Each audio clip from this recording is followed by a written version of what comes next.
예보입니다. 내일은 전국 대부분 지방이 맑겠지만 수도권을 중심으로 고농도 미세먼지가 이어지겠습니다. 미세먼지 농도는 서울과 경기, 강원, 영서 등 경남권은 오전에 일시적으로 나쁨 단계를 보이겠습니다. KBS 제1라디오 10시 뉴스를 마칩니다. 이상협이었습니다. KBS.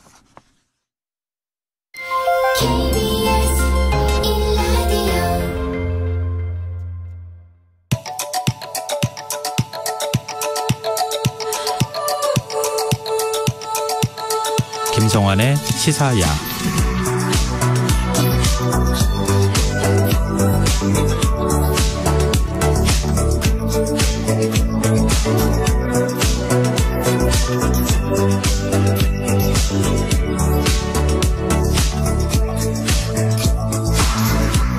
하루의 마무리, 오늘도 함께 하시죠. 시사평론가 김성환입니다. 지난 1990년대 전 세계 판매량 1억 7천만 부를 기록한 스포츠 만화죠. 왼손은 거들 뿐이란 유행어까지 만들었던 슬램덩크가 26년 만에 극장판으로 부활해 3040 세대들의 마음을 설레게 하고 있는데요. 더 깊이 들여다보는 인터뷰 시간에 슬램덩크의 주인공 강백호를 연기한 성우 강수진 씨와 이야기 나누는 특별한 시간 마련했습니다. 월요일은 책 읽는 시간, 실생활에 도움이 되는 주경야도 코너도 마련돼 있으니까요. 많은 관심 부탁드리겠습니다. 김성환의 시사에는 청취자 여러분들의 관심과 참여 기다립니다. 방송 내용과 관련해 의견 있으신 분들은 문자 보내주십시오. 당첨된 분들께는 모바일 쿠폰 보내드릴 텐데요. 참여하실 번호는 샵 9730이고요. 짧은 문자는 50원, 긴 문자는 100원의 이용료가 부과됩니다. 콩 어플리케이션과 KBS 라디오 유튜브 채널을 통해서도 저희 방송을 실시간으로 시청 또 참여하실 수 있습니다. KBS 1라디오 김성환의 시사야. 그럼 지금 시작하겠습니다.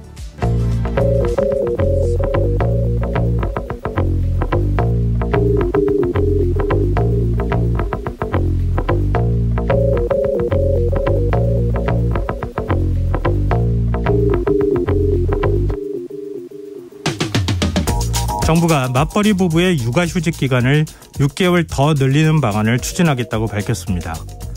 고용노동부 새해 업무계획에서 나온 내용인데요. 지금은 부부 한 명당 최대 1년의 육아휴직을 쓸 수 있는데 앞으로는 1년 6개월까지 일을 쉴 수 있도록 해주겠다는 겁니다. 이와 함께 육아기 근로시간 단축제도 상한 연령을 만 8세에서 만 12세 이하로 확대하는 방안도 나왔는데요. 이런 방안 실효성이 있을까요? 정부는 여성의 경력 단절을 예방하고 맞 돌봄 문화를 확산하기 위한 조치라고 설명합니다. 일가정 양립 문제가 출산율을 낮추는 주요 원인으로 꼽혀온 만큼 사실상 저출산 대책의 일환으로 봐도 무방할 텐데요.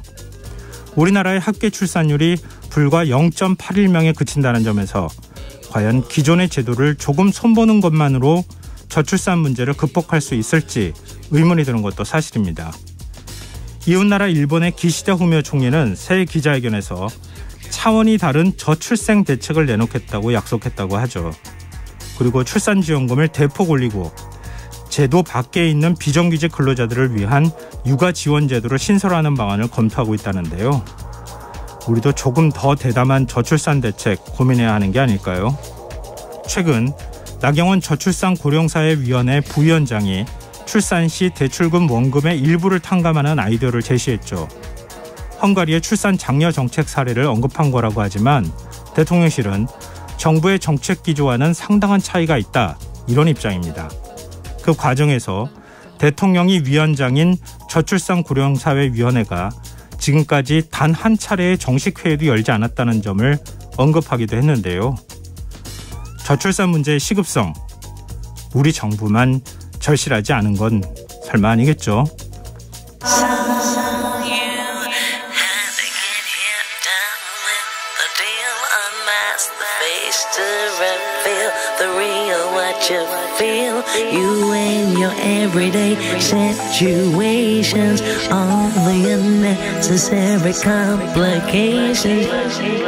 오늘 밤 당신 안의 꿈틀거리는 지식충전 본능이 깨어납니다. 여러분의 자유탐구 영역 김성환의 시사야.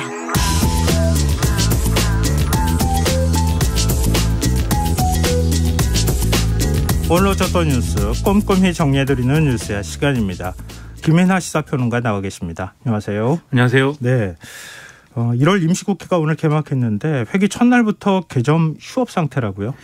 그렇습니다. 지금 민주당이 단독 소집 요구를 해서 1월 임시국회가 오늘부터 이제 시작이 됐는데 예. 일단 민주당은 이 북한 무인기 침투 사건 있지 않습니까? 네. 이게 안보 위기 상황을 초래한 것이기 때문에 국회 본회의를 열어서 긴급 현안 질의를 하게 해달라고 국민의힘에 제안을 했습니다. 그래서 그게 이제 오늘 그러한 이제 질의를 하고 내일은 경제 분야와 관련돼서 질의를 하고 싶다라는 안을 제시를 했는데 국민의힘이 이걸 수용을 거부를 했습니다. 그래서 국민의힘은 본회의에서 공개된 어떤 회의이기 때문에 여기서 이제 북한 무인기 대응과 관련된 그러한 현안 질의를 하면은 군사기밀이 그대로 공개되는 거 아니냐, 이게 부적절하다라는 이제 태도였는데요. 오히려 국민의힘은 이렇게 이 임시국회가 공전되는 상황이 불가피함에도 불구하고 단독으로 소집 요구한 거는 명백한 방탄국회 아니냐라면서 민주당과 이재명 대표를 또 비판하기도 했습니다. 민주당은 여당이 끝내 거부할 경우에도 본회의를 열어서 긴급 현안 질문을 실시할 것인지 안건을 표결에 붙이자, 이렇게 김진표 국회의장한테 제안을 하기도 했는데 네. 김진표 국회의장은 일단 여야가 합의를 해야 된다, 이런 입장을 고수를 하면서 오늘은 이제 일정이 진행이 안 됐습니다. 내일 상황이나 좀 이후 상황을 지켜보고요. 정의당은 이번 1월 임시국회에서 이른바 노란봉투법을 처리해야 한다, 이런 입장인데 민주당이 법안 처리에 소극적이라는 얘기가 나오네요. 그렇습니다. 예를 들어서 이제 국회 환노위원장인 전해철 민주당 의원의 경우에는 MBC 라디오하고 인터뷰에서 노란봉투법 2조하고 3조를 분리해서 판단해야 된다, 이런 취지의 얘기를 해서 이런 것들이 말씀하신 대로 민주당의 태도가 소극적이 아니냐, 이런 지적이 나오는 건데요. 네. 아시다시피 노란봉투법은 파업에 참여한 노동자에게 기업이 부분별한 손해배상 소송을 하지 못하도록 하는 게 핵심 아니겠습니까?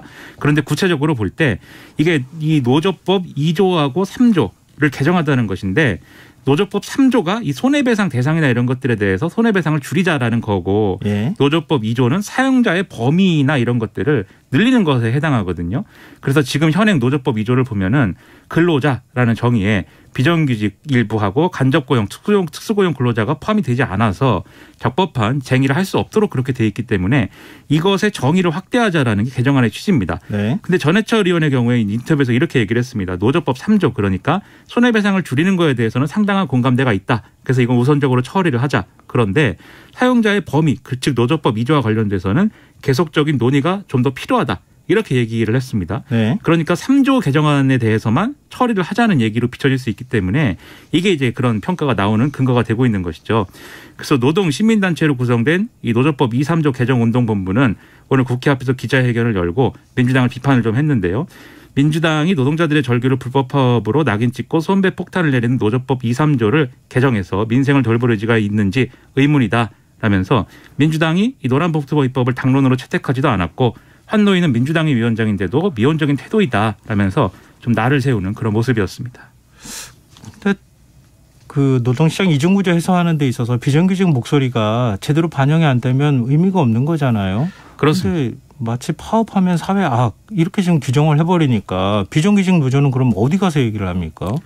그러게 말입니다. 그래서 이제 이런 노조법 개정을 통해서 합법적인 어떤 파업을 할 수 있는 범위를 열어주는 것도 필요하고 네. 또 비정규직들이 노동조합에 많이 가입을 해서 활동할 수 있도록 노조 조직률을 올리는 방안도 필요하고 또 비정규직들이 혹시 이제 고용이 되지 않는 상황, 고용 불안에 시달리고 있으니까 고용이 되지 않는 상황에서도 충분한 어떤 보호를 받을 수 있도록 사회 안전망을 늘리는 것도 필요하고 네. 이런 것들이 필요한데, 그런데 이제 예를 들면 윤석열 정부의 경우에는 이 정규직 조직된 이제 노동자들에 대해서는 그런 조직적인 울타리를 좀 걷어내고 위에서 이제 좀 찍어 누르는 방식으로 대응을 하는 모습을 보인다고 하면 네. 비정규직에 대해서는 방금 말씀드린 그러한 대책이 전혀 이제 없는 상황이기 때문에 노동시장 이중 구조를 해소한다고 얘기는 하지만 결국은 이제 전체적으로 하향 평준화시키는 거를 목표로 하는 거 아니냐, 이런 비판도 있단 말이죠. 네. 그렇기 때문에 노란봉투법 처리나 이런 것들이 필요하다, 이런 지적이 나오는 것이기 때문에 민주당도 그렇고 이 주장하신 분들이 다시 한번 또 어떻게 해야 되는지를 좀 면밀하게 검토를 했으면 좋겠습니다.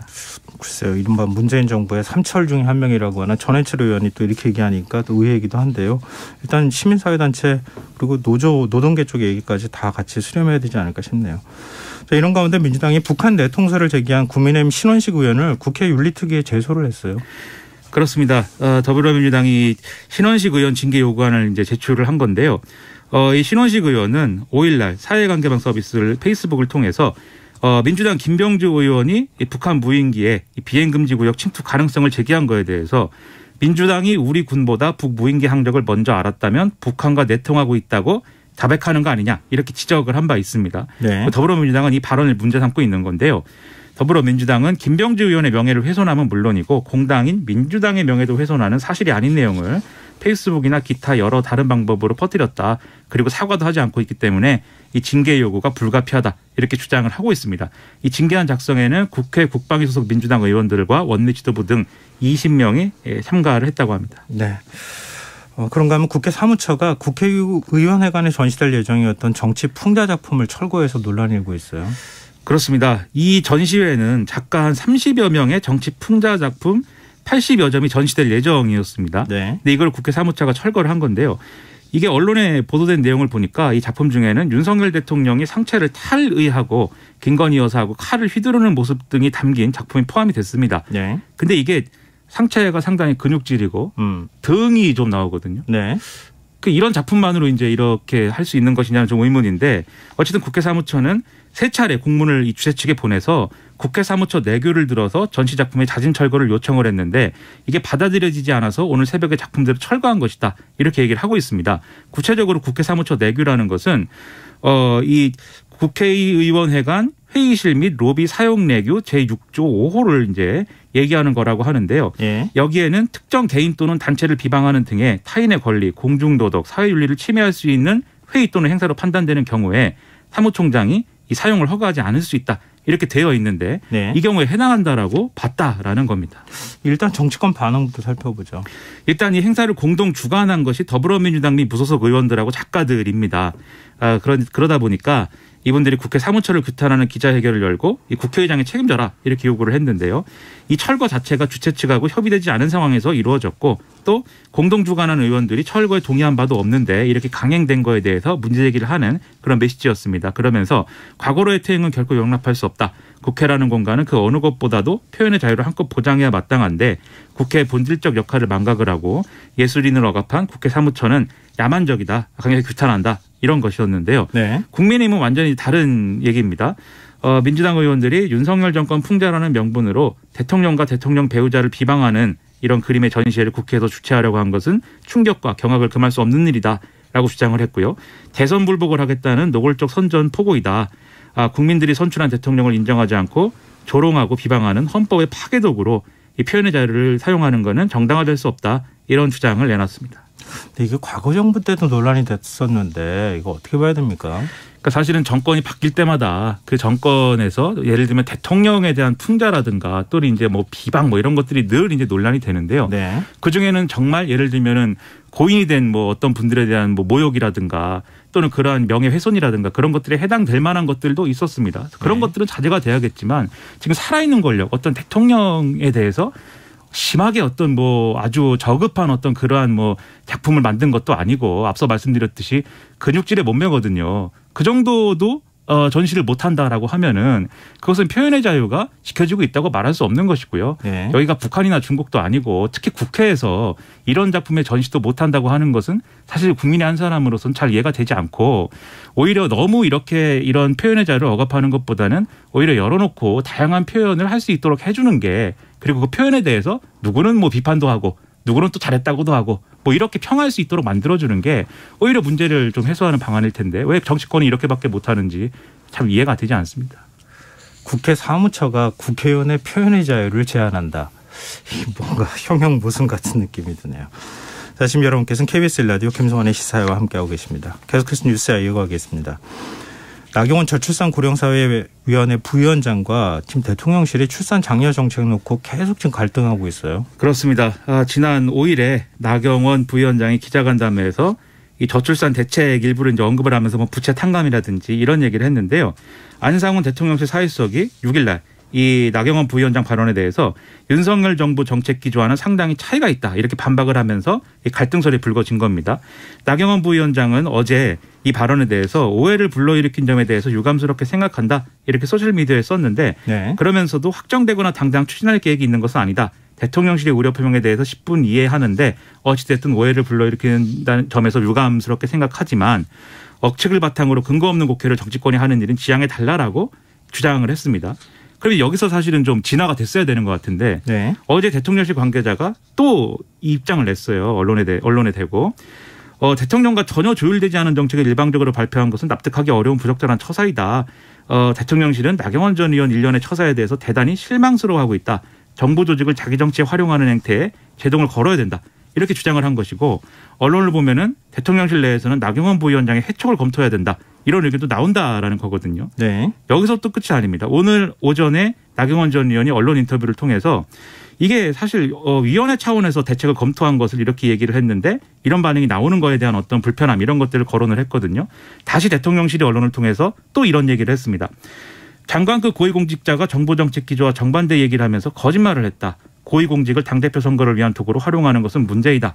이런 얘기인데 네. 무슨 얘기냐면 저출산위원회 정식 회의는 지금까지 한 차례도 안 열렸는데 위원회 차원에서 이 대책을 검토했다라고 하는 거는 거짓 해명이다. 이런 지적인 거죠.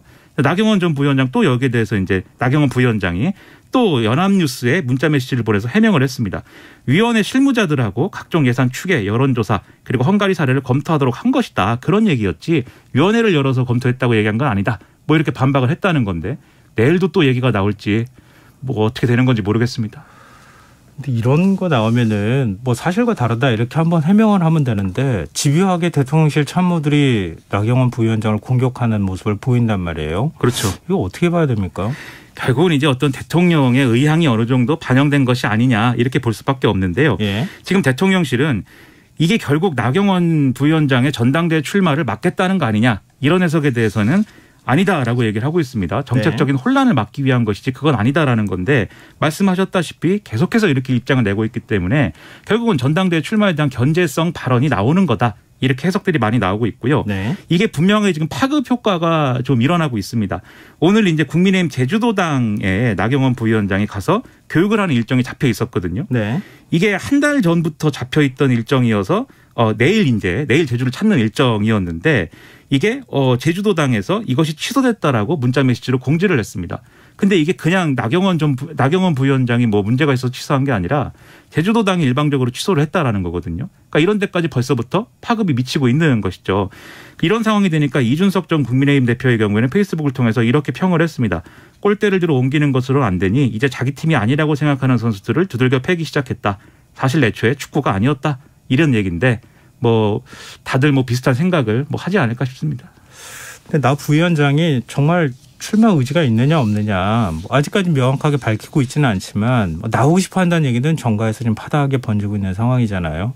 이렇게 대통령실이 사실상 뭔가 불편한 반응을 보이고 있는 상황에서 국민의힘 청년당원 100명이 나전 의원, 나경원 부위원장의 출마를 요청하는 기자회견을 열었어요.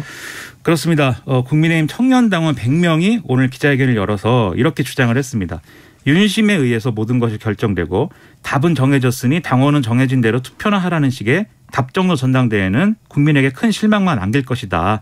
그래서 나경원 전 의원 같이 당원의 이 큰 지지를 받는 후보가 반드시 전당대회에 참여해야 컨벤션 효과가 일어나고 또 그래야 국민의 관심과 지지를 얻을 수가 있다. 그러니까 출마를 막지 마라. 뭐 이런 주장인 것이죠. 네. 근데 이 기자회견은 당초 예견에 없었는데 갑자기 이제 잡힌 그런 기자회견인데 언론이 취재를 해보니까 이 최승재 의원실에서 이 기자회견장을 잡았거든요. 근데 이 최승재 의원실에게 기자회견장을 잡아달라고 요청한 것이 나경원 부위원장이다. 언론 보도 이렇게 나오고 있어서 네. 그렇다라면은 출마 의지는 대통령실의 이런 견제에도 불구하고 꺾이지 않은 것이로구나. 평론가들은 이렇게 해석을 하고 있는 것 같습니다. 분위기를 잡고 있다. 뭐 이렇게 또 해석이 가능할 것 같은데. 그런가 하면 안철수 의원은 전당대회 출마를 공식 선언했네요. 그렇습니다. 오늘 이제 공식 선언을 했는데요. 일단 윤석열 대통령과의 관계를 강조를 했습니다. 그래서 윤석열 이 당시 후보하고 대선에 후보 단일화를 했다. 그리고 윤석열 정부의 인수위원장을 맡았다. 그렇기 때문에 저는 윤석열 대통령의 연대 보증인이고 운명 공동체다. 라고 안철수 의원은 강조를 했고요. 네. 그리고 총선 전략에 대해서 얘기를 했는데 총선의 재전선은 수도권이다. 총선 압승으로 정권 교체를 완성해야 된다라고 주장을 했습니다. 그러면서 구체적으로 170석을 확보하겠다. 근데 그렇게 하려면 수도권 121석 중에 70석은 확보를 해야 된다. 이렇게 주장을 했고요. 그것의 적임자가 나다. 이렇게 얘기를 했고요. 그다음에 그러려면 공천을 이제 잘해야 되는데 이렇게 주장을 했습니다. 당내 계파들과 무관한 사람이기 때문에 줄 세우기로 챙겨져야 될 이가 없다. 그렇기 때문에 오직 제가 경쟁력만 보고 이기는 공천을 할 수 있는 사람이다. 그러니까 다른 후보들과의 차별화 이런 것들을 언급을 한 그런 내용입니다. 뭐 김기현 의원을 향해서 3월이면 김장다 신다 뭐 이렇게 얘기하니까 김기현 의원이 김치냉장고에 있다 또 이렇게 또 얘기를 맞받기도 하더라고요. 어쨌든 뭐 김기현 의원도 지금 선거 캠프 오늘 사무실 개소식까지 열었다고 하잖아요. 그렇습니다. 좀 계속 앞으로도 이런 갈등이 신경전이 계속되지 않을까 싶네요. 자, 그리고 이른바 대장동 의혹과 관련한 수사 좀 방향이 언론 쪽으로 향하고 있어요. 지금 화천대유 대주주 김만배 씨가 뭐 언론인들과 고액의 금전 거래를 한 사실이 알려져서 이게 지금 언론계 파문을 일고 있네요. 그렇습니다. 이제 계속해서 이제 언론 보도가 쭉 이어지고 있는데요. 예. 이 김만배 씨가 몇몇 이제 언론들의 간부들하고 금전 거래를 했다는 사실이 알려진 것이죠. 그래서 이 중에는 한겨레 신문 그리고 중앙일보, 한국일보, 채널A 등이 포함이 되는데 네. 특히 한겨레 신문 간부 모 씨가 했던 돈 거래가 액수가 제일 크기 때문에 지금 관심이 좀 집중이 되고 있습니다. 그래서 애초에 이제 6억 원, 애초에는 이 한겨레 신문의 간부가 9억을 요구했는데 6억을 전달했다. 이 내용이 확인이 됐었는데 오늘 일부 언론이 3억 원이 더 전달된 것을 확인했다라는 보도를 또 해서 상당히 논란이 되고 있는데요. 네. 일단 한겨레 신문은 지난 6일 날 이 사실에 대해서 이 금전을 이제 빌렸고 6억을 빌리고 2억을 번제한 상태고 나머지도 갚겠다라는 입장이다 당사자는. 그런데 어쨌든 이 당사자가 대장동 개발 의혹 관련 보도 과정에 관여할 수 있는 위치에 있었다라는 점에서 이 윤리강령과 취재 보도준칙 위반 소지가 있어서 직무에서 배제했다. 그리고 이 사안에 대해서 진상규명을 해가지고 그 결과를 밝히겠다. 이렇게 입장을 낸 바 있습니다. 네. 그리고 오늘은 이 편집회의에서 한겨레 신문의 편집국장이 보직 사퇴를 표명을 했고요. 대표이사가 이것을 수용했다라고 또 공개를 했고 2월 초에 대표이사 선거가 있는데 차기 사장이 결정이 되면 형 경영진도 일괄 사퇴하겠다. 이렇게 입장을 밝힌 상황이어서 그야말로 한겨레는 상당히 이제 혼란이 커지고 있는 그런 상황입니다. 근데 여기서 그치는 게 아니라 검찰은 또 김만배 씨가 다른 기자들하고 골프를 치면서 한 사람당 100만 원씩 줬다. 이 남욱 변호사가 검찰 조사에서 이렇게 진술한 거에 대한 수사도 진행을 하고 있다라고 하고요. 그다음에 언론사 출신을 화천대유 고문으로 영입하고 고문료 등을 지급했다.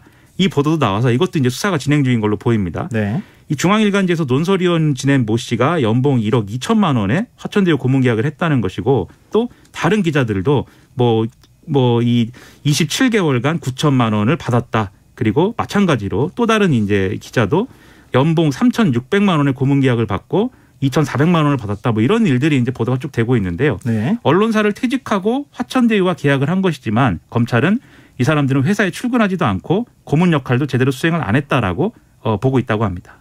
김만배 씨는 언론사 인수 시도까지 했다고요? 그렇습니다. 머니투데이 법조팀장 출신이지 않습니까? 네. 근데 이 재직하던 그 당시인 2017년부터 2018년까지 민영 뉴스통신사 모사 그리고 2019년에는 법조계 전문지인 모사를 또 인수 추진했다라는 겁니다. 일단 민영 뉴스통신사의 경우에는 130억 원을 제안을 했는데 이 회사 측이 300억을 달라고 해서 이건 접었다라고 주변에 얘기를 했다고 하고요. 이 포기한 뒤에 2019년에 이 법조계 전문지 모사를 또 인수를 하려고 했는데 이건 역시 또 인수 대금을 두고 의견 차이가 좁혀지지 않아서 무산됐다라는 겁니다. 그리고 이 과정에서 이제 그러면 이런 이 언론사 인수 시도는 왜 했느냐 이게 좀 쟁점인 것인데 결국 2019년에 대장동 개발 수익이 이제 돈 들어오기 시작하면서 이 관련돼서 우호적인 여론을 조성하거나 또는 언론인들에게 이익을 배분할 목적으로 이러한 일을 벌이려고 한 거 아니냐 이런 이제 보도가 나오고 있는 겁니다. 과연 이런 사람들이 언론계에서 어떤 역할을 했는지 이런 부분까지 좀 철저히 확인해야 될 필요가 있을 것 같습니다. 그리고 성남FC 의혹과 관련해서 민주당 이재명 대표가 내일 검찰에 출석할 예정이죠? 그렇습니다. 내일 오전 10시 반에 성남FC 후원금 의혹 사건 관련 수원지검 성남지청 소환조사에 직접 출석을 하고요. 자신의 혐의에 대해서 소명을 할 예정인데 일단 당 지도부 일부가 함께 출석해서 당 차원의 대응이다라는 것을 보여줄 것으로 일단 전망이 됩니다.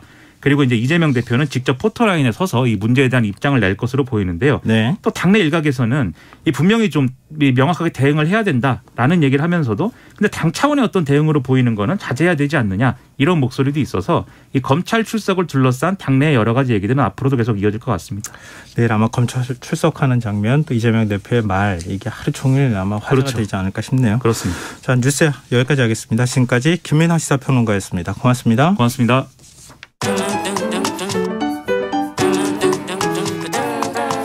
일일 시사권장량 채워가세요. 골고루 담았습니다. 당신만을 위한 하루 시사 김성환의 시사야.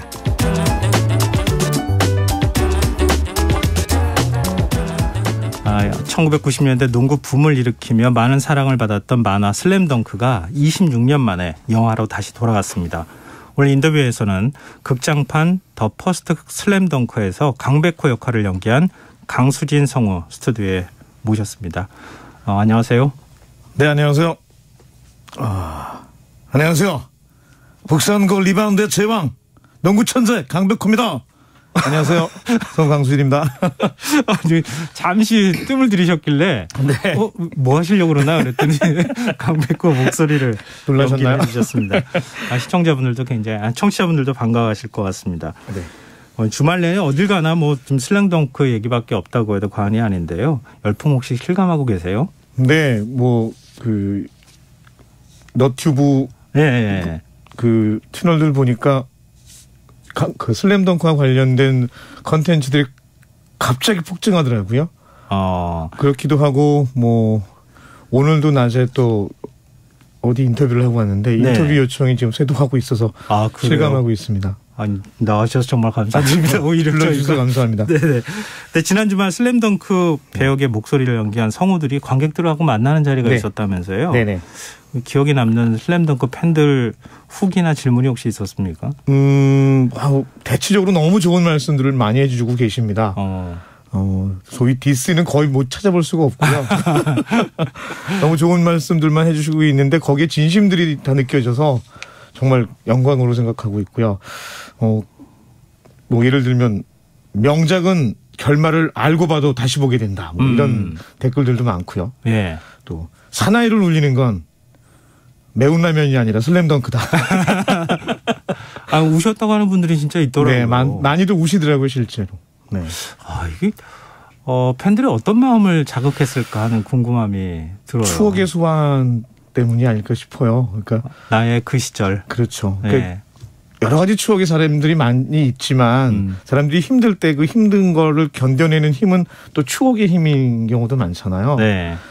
그 20년 전에 10대, 20대 특히 청소년기를 겪었던 분들, 특히 네. 남자분들이 그때 또 굉장히 우리가 시기적으로 힘들었을 때잖아요. IMF 직후. 네. 그래서 청소년기라 직접적인 힘겨움은 몰랐겠지만 그 사회 전체가 그랬고 어머니 아버지가 힘든 모습을 보여주셨고 그런 우울할 때 즐거움을 줬던 애니메이션 중에 하나가 이 슬램덩크 아니었었나라는 생각이 들고 그걸 저 팬들하고 만나는 자리에 나온 팬들 나이가 연령대가 어떻게 돼요?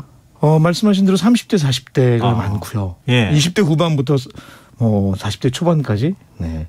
근데 슬램덩크는 지금 10대도 좋아하지 않습니까? 지금 10대도 좋아하죠. 네. 많이 알지는 못하지만 많이 좋아합니다. 그리고 원작 만화책을 많이 보지는 않는데 워낙 유명하고 오랫동안 그렇죠. 지속됐던 그 IP라서 많이들 정주행을 또 하는 친구들이 많은 것 같아요. 10대들도. 네, 명작이 원래 그런 거잖아요. 네. 어느 시대나 시대를 불문하고 그렇죠. 보는 사람들이 또 애니메이션에도 고전은 있거든요. 네, 맞습니다.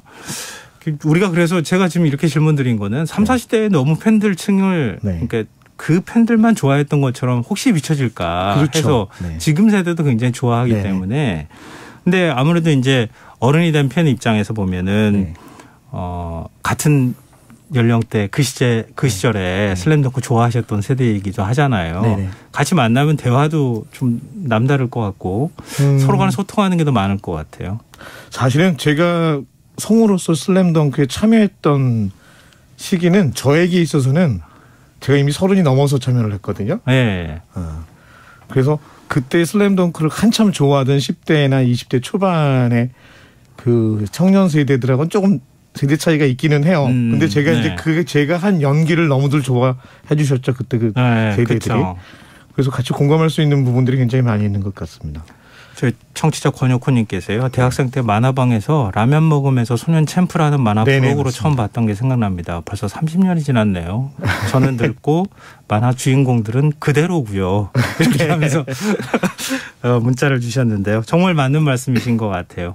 그러니까 그 시절에 내 모습이 그대로 지금 슬램덩크 주인공들한테 투영이 된 거 아닌가. 더 많은 분들이 아마 예전 과거도 생각하시면서 영화를 찾지 않느냐 그런 생각이 드네요. 그리고 지금 말씀하신 것처럼 지금 10대 세대, 10대들이나 소위 MZ 세대들도 예. 이번 영화 극장판 영화만큼은 슬램덩크의 기존의 어떤 그 정보가 없어도 예. 이 영화 한 편만으로도 너무나 잘 만들어진 스포츠 애니메이션인 것 같아요. 그래서 맞습니다. 많이들 좋아하는 것 같습니다. 네. 근데 원작 만화 슬램덩크에서 주인공은 강백호였죠. 제 1학년 7반 10번 강백호잖아요. 빨간 머리. 네네. 근데 극장판은 좀 다르더라고요, 스토리가. 네, 이번 극장판의 주인공은 사실은 송태섭이라는 그 가드, 그 팀에서 네. 그 팀에서 가드 역할을 하고 있는 송태섭이라는 친구인데 저는 이번 극장판에서는 조연이고 네. 그랬는데도 불구하고 저한테 뭐 이런 인터뷰 요청에 쇄도를 해서 좀 송구하긴 합니다. 아, 그래도 주인공은 주인공이니까 영원한 주인공이라서. 네. 근데 이번엔 좀 송태섭이라고 하는 인물을 네. 주인공으로 선택한 이유가 있다고 하더라고요. 그러니까 네. 송태섭은 사실은 키도 상대적으로 작죠? 그렇죠. 농구하기엔 작은 키죠. 170도 안 되지 않나요? 170 정도 되죠. 170 정도 170이 안 되네. 네. 그 당시에 실제 NBA에 165인데 가드를 하는 뛰어난 가드를 하는 NBA 농구 선수가 있었거든요. 그 선수를 아마 모델링하지 않았나 생각이 드는데 키가 작아서 키 작은 농구 선수의 살 길은 드리블이다. 라는 모토 아래 드리블의 달인이죠. 그래서 사실 그 다음부터 네. 아무래도 키가 좀 작아도 네, 훨씬 더 일종의 이제 그렇죠. 다른 선수들한테 네. 공을 배급하는 역할도 그렇죠. 하고 다른 플레이어들이 제대로 뛸 수 있게 네. 해주는 역할이잖아요. 네. 그런 면에서 송태섭을 선정했나? 이유가 그런 있을 면도 것 있었고 네. 사실은 그간의 원작에서 그 5명의 팀원들 중에 각자의 개인의 서사를 스토리를 예. 다 한 번씩은 다뤘는데 송태섭의 서사가 제일 없었던 것은 맞는 것 같아요. 아, 그러네요. 네. 그간의 원작에서는 송태섭의 개인적인 스토리는 제일 비중이 적었기 때문에 이번에 예. 송태섭을 주인공으로 내세운 거 아닌가라는 생각도 해보고요. 뭔가 마음의 빚이 있었던 것 같은데요. 감독 입장에서 보면. 네. 좀 소외됐는데 네. 이 친구를 내가 데리고 와서 뭔가 영화판에서는 주연을 만들면 네. 좋겠다. 근데 그 서사가 이번 극장판 영화에서 너무 잘 재밌게 또 뿌듯한 감동을 더 배가시킬 수 있는 원인으로서 제공되고 있어요. 눈물을 쏟게 만드는 뭔가의 스토리가 있는 거죠. 그렇죠. 가족사나 뭐 이런 것들이 나오는 게 되는 거죠. 네. 구체적인 말씀을 드리고 싶지만 조심하겠습니다. 네, 알겠습니다. 하여튼 그렇게 그 스토리에 많은 분들이 눈물을 흘리셨다. 이렇게 근데 그 스토리 장면이 이제 회상 장면으로 가끔씩 나오는데 네. 보신 분들 중에 그런 그 후기를 남겨주신 분들도 있더라고요. 그 회상 장면이 좀 긴박감을 떨어뜨리게 한다. 좀 순간순간 루즈하게 한다라고 해주시는 분들도 있는데 그런 네. 분들께 제가 이제 좀 조언을 해드리자면 네. 그게 긴박감이 떨어지는 게 아니라 마지막에 감동을 더 배가시키기 위한 탑쌓기다. 네. 라는 생각으로 더 적극적으로 참여해서 무슨 얘기지 하고 귀 기울이시면 나중에 감동이 배가가 될 거라고 생각이 돼요. 알겠습니다. 여기까지 힌트를 드리면 될 것 같습니다. 더 스토리를 더 말씀드리면 좀 그럴 것 같고요. 일단 강백호를 연기하는 마음이 좀 남다르셨을 것 같아요. 예를 들면 시간이 지금 세월이 한참 지나가 버렸잖아요. 네. 어찌 보면 아까 그 청취자분께서 보내신 문자처럼 강백호는 하나도 나이 안 들었는데 저는 나이가 먹어서 네, 그렇죠. 감성적으로 또 기능적으로 물리적으로 가능할까라는 생각을 또 사실 하긴 했었습니다. 그리고 이 극장판이 발표가 될 때 이미 일본 성우진들이 100% 다 교체가 됐어요. 그래서 교체에 대해서 논란도 많고 그랬었는데 그래서 저도 우리나라 수입이 된다면 교체가 되겠구나 하고 저는 이제 이미 포기하고 있었죠. 네. 그랬는데 오디션 섭외가 왔어요. 예. 오디션에 응해달라고. 너무너무 오디션을 하라는 것부터 전 너무 감사해서 그것만으로도 감사해서 너무 감사하게 오디션을 했는데 정말 운 좋게 또 돼서 유일하게 옛날에 성우진으로 참여했던 멤버 중에 저만 유일하게 지금 살아남았거든요. 아, 그래요? 살아남았다는 표현이 맞는지 모르겠지만 아무튼 그래서 굉장히 일단 영광이었습니다. 영광이고 그렇습니다. 감사한 마음으로 했죠. 자, 이게 뭐라 그럴까요? 아마 강백호를 강수진 성우 목소리 말고는 다른 상상이 아마 안 됐던 것 같아요. 예전에 이제 슬램덩크는 매체별로 성우진이 좀 여러 팀이 있었어요. 네. 강백호 목소리도 저만 한 게 아니라 다른 성우분들도 했었는데 결과적으로 26년 만에 다시 하는데 제가 또 하게 돼서 다른 분들께 좀 송구스럽긴 하지만 저 개인에게는 무한한 영광이죠. 이 청취자 이규창님께서요. 네. 프로게이머는 몰라도 임희환은 알듯이 성우를 몰라도 강수진은 압니다. 성우계의 총통 강수진님 짱. 시사연은 거들 뿐. 네. 이렇게 문자 주셨어요. 이규창님 늘 감사합니다. 이규창님 성우 아니세요 혹시? 맞아요. 아 그래요? 후배입니다. 후배 성우입니다. 아니 미리 라디오 나오는 거 알고 기다리신 거 아니에요? 그냥 그런 것 같은데요. 아 근데 다른 분들 많은 분들이 비슷한 감성들 갖고 계실 것 같고요. 근데 2023년 돌아온 슬램덩크가 네. 지금 이 시대에 사랑을 받는 이유 뭐라고 생각하십니까? 여러 가지 이유가 있겠습니다만 제가 생각하기에는 그 애니메이션이라는 것도 만화라는 것이 어린이 유아 콘텐츠인 경우가 많잖아요. 네, 그렇죠. 근데 영유아 때의 기억은 사람의 어떤 잠재의식 속에서 작용하고 있지만 네. 유년기 소년기를 지나서 청소년기 때 사춘기 때의 기억과 추억은 직접적으로 생생한 기억으로 남아서 그 사람의 정서와 기호에 직접적으로 작용하거든요. 네. 이 슬램덩크라는 애니메이션이 그 당시 10대, 20대 청소년들에게는 가장 인기 있는 작품이었고요. 예. 이 인기 있던 작품이 그 당시 결말이 수많은 후속 이야기를 예상하게 하고 기대하게 만드는 상태에서 툭 끝나버렸어요. 그리고는 26년 네. 동안의 공백기가 있었죠. 네. 이 공백기를 사람들이 너무 많이 기다렸던 것 같아요. 참고 기다렸던 것 같아요. 그러네요. 그리고 또 다시 언제 나오려나 했는데. 네, 다시 나왔는데 그 후속 얘기일 줄 알았는데 사실은 옛날에 했던 얘기를 다시 재구성한 거거든요. 다시 재구성한 거임에도 불구하고 그 추억을 소환한다는 게 너무나 감동적이었던 것 같습니다. 네. 가장 마음에 남는 장면이나 대사 혹시 있어요? 연기를 조금 해줄 수 있어요? 두 가지 정도가 남는데요. 하나는 뭐 상황은 설명 안 드리고요. 그냥 연기만 해도 보겠습니다. 영감님의 전성기는 언제였죠? 국가대표 때요? 난요 지금이거든요. 아니 근데 연기하실 때 눈썹이 이렇게 화난 사람 눈썹처럼 변하시는 게 제가 옆에서 보니까 너무 강백호 생각도 나고 그러면서. 그리고 또 한 장면이 있는데 이거는 사실 굉장히 결정적인 장면에 정말 생각지도 않게 의표를 찌르는 아주 짧은 한마디입니다. 이리 내놔. 보셔야 합니다. 결정적인 장면에 아주 의표를 찌르는. 알겠습니다. 청취자분들께 마지막으로 굉장히 호기심을 불러일으키는 말씀을 해주셨어요. 오늘 바쁘신 가운데 나와주셔서 정말 고맙습니다. 네, 감사합니다. 네, 아마 청취자분들도 많이 반가우셨을 거라고 즐거워하십시오. 생각합니다. 네. 지금까지 더 퍼스트 슬램덩크 속 강백호 목소리를 연기한 강수진 성우와 함께했습니다. 고맙습니다.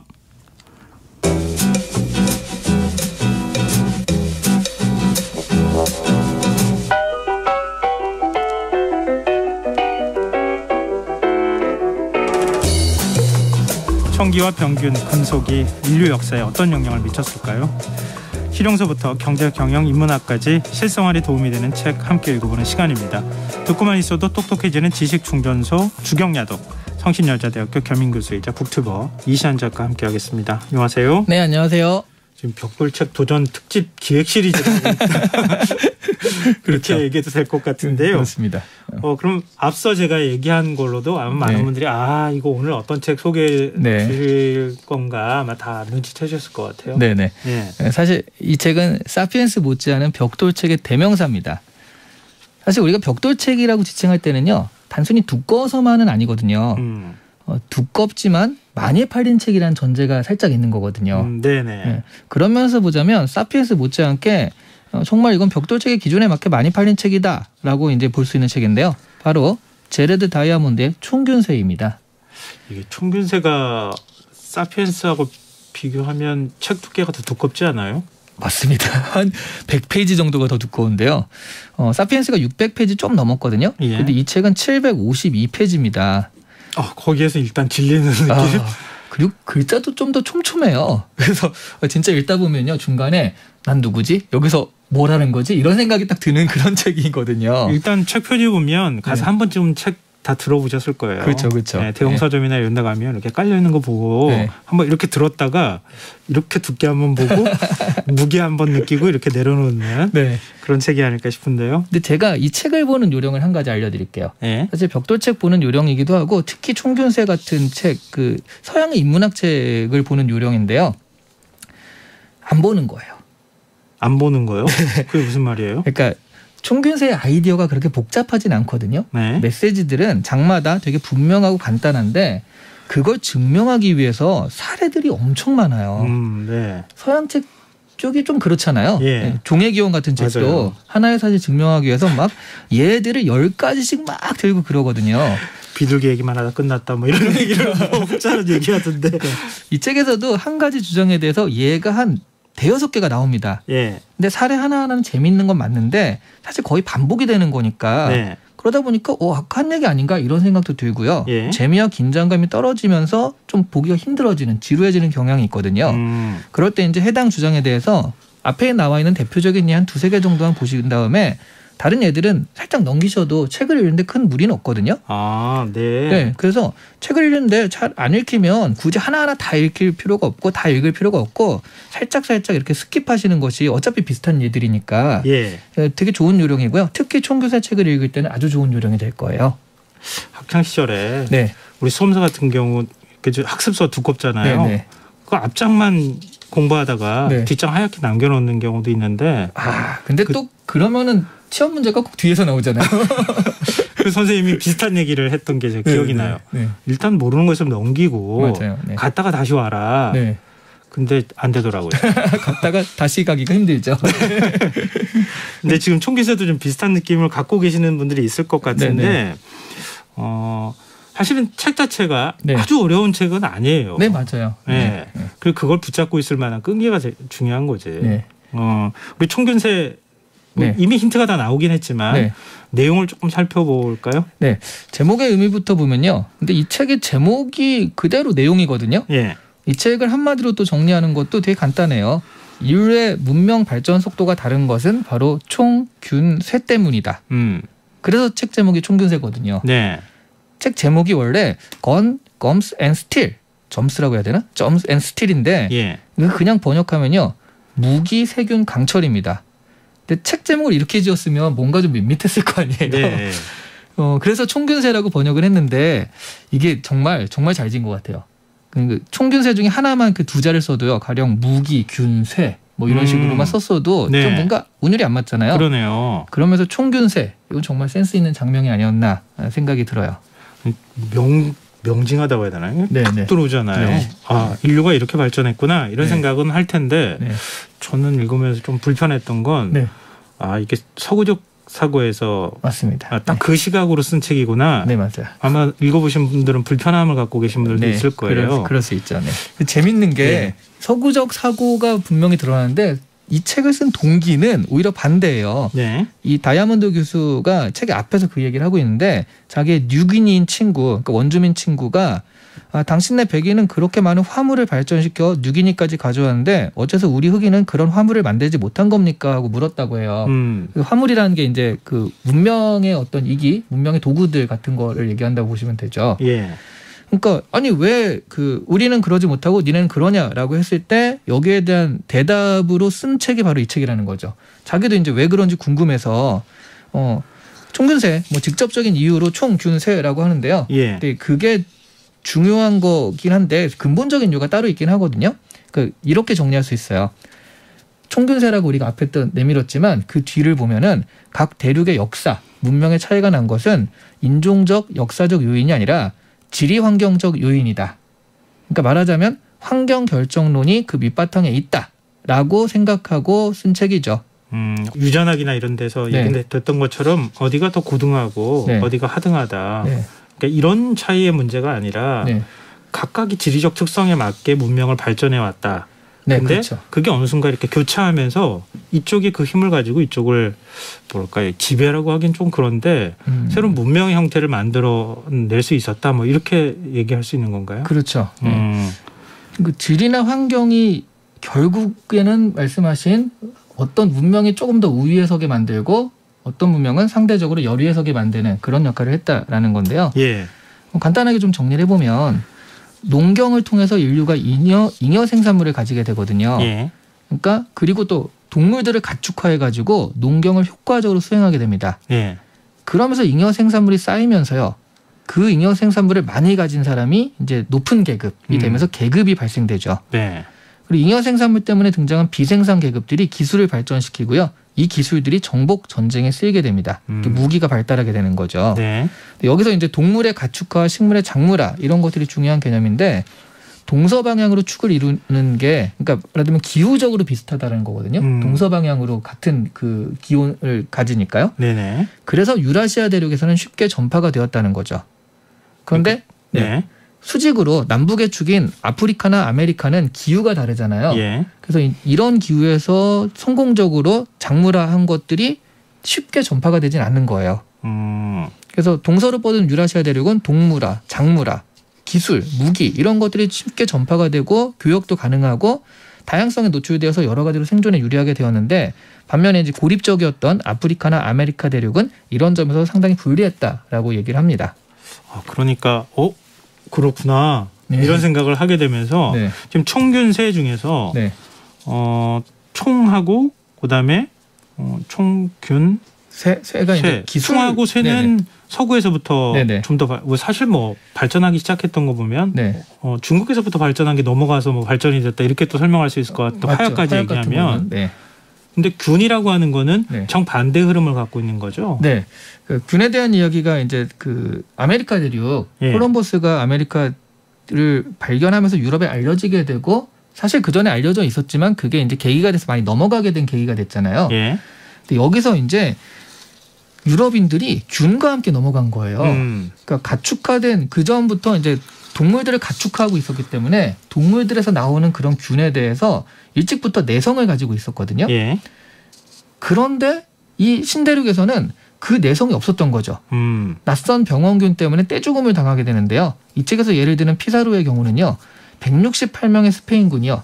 8만 대군의 잉카 제국을 몰살시키게 됩니다. 네. 그리고 인디언들은 원래 2천만 명 정도에 달했었는데요. 콜럼버스가 신대륙에 도착한 후 구대륙의 전염병 때문에 100년에서 200년에 걸쳐서 95%가 감소했다고 합니다. 네. 그러고 보면 예전에 이제 우주전쟁이라는 SF 소설이 있었잖아요. 네.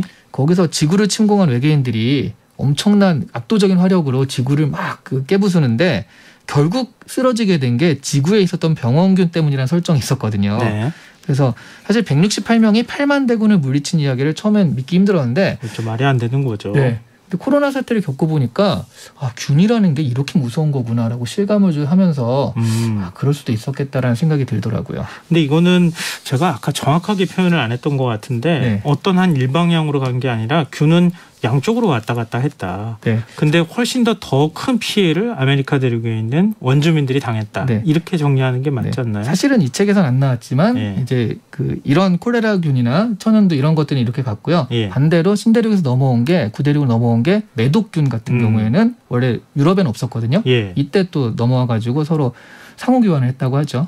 그러니까 지배에 관한 관점으로 보자면 네. 서구 문명이 일단은 가장 영향을 많이 미치고 있는 게 현실이니까 네. 그런 관점에서 보면 서구 문명이 넘어가서 아메리카 대륙을 개척하고 이러는 과정에서는 이런 일들이 불가피하게 발생했다. 네. 이렇게 해석이 될 것 같은데요. 네.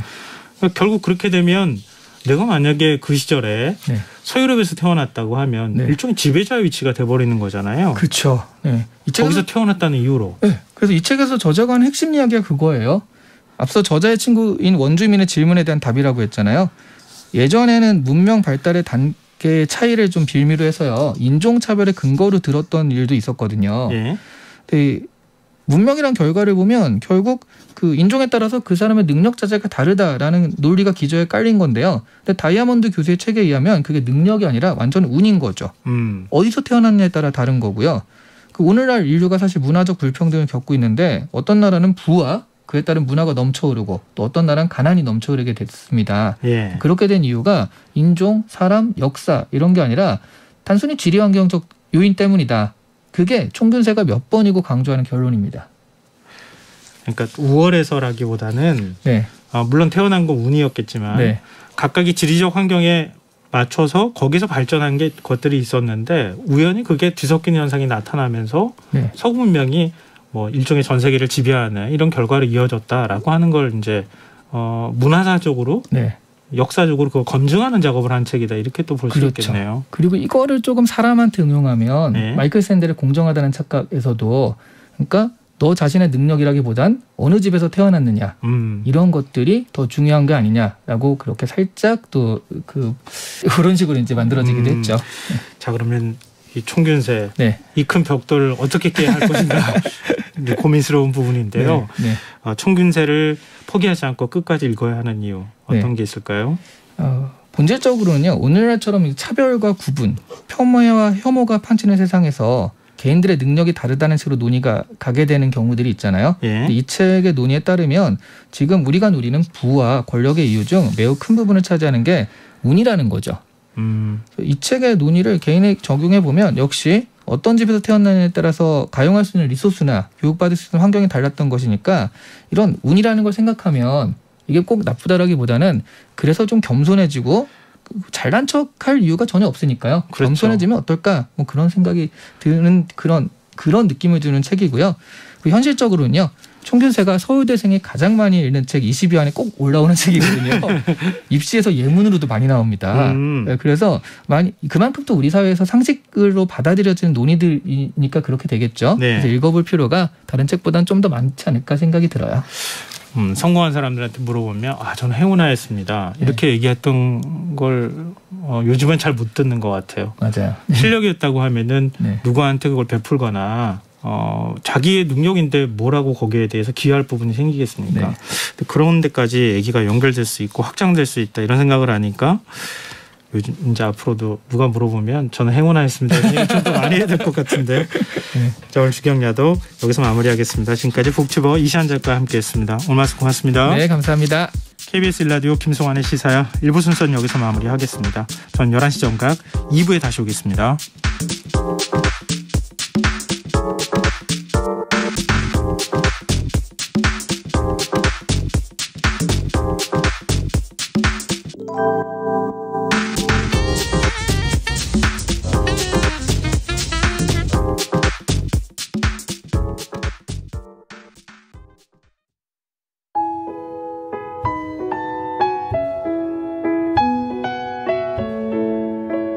경제적인 어려움에 처한 위기 가정들이 늘고 있습니다.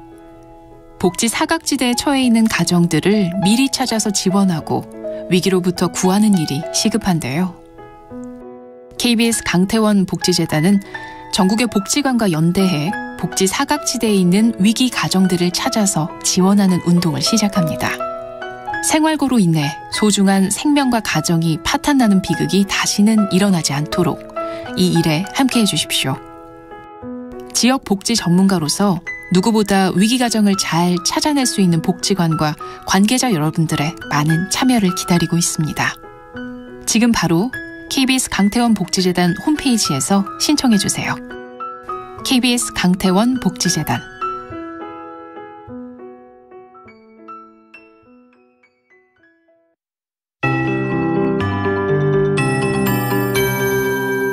KBS 58분 날씨. 지금 대부분 지역의 미세먼지 농도 보통을 나타내고 있지만 대구, 경북, 부산, 울산 지역 나쁨을 나타내고 있습니다. 내일은 미세먼지 농도가 수도권과 충북, 중남, 전북, 대구는 하루 종일 나쁨, 인천, 대전, 세종, 광주, 경북은 오전까지 농도가 일시 높겠습니다. 내일 고기압의 영향을 받겠습니다. 전국 대체로 맑은 날씨가 예상되지만 강원 남부 동해안과 경북 북부 동해안에는 새벽까지 5mm 미만 비가 조금 온 곳이 있겠습니다. 강수량이 적어서 건조특보는 유지되겠습니다. 현재 강원 영동과 경상권 해안에 건조특보가 발효 중이고 바람도 약간 강하게 불겠습니다. 어제 예방에 유의하시기 바랍니다. 내일 아침 기온 서울, 광주 영하 3도, 부산 2도가 예상됩니다. 오늘보다 낮아지면서 춥겠지만 여전히 평년보다 높겠습니다. 낮 기온도 평년보다 3도에서 5도가 높겠습니다. 인천 4도, 서울 6도, 대전, 세종 8도, 광주, 대구 10도, 울산 11도, 부산 12도, 제주는 14도가 예상입니다. 바다의 물결은 서해 먼바다와 동해 먼바다에서 최고 4m로 매우 높게 일겠습니다. 서울지방 현저견 영하 1.1도, 습도 60%입니다. KBS 58분 날씨 전건배입니다.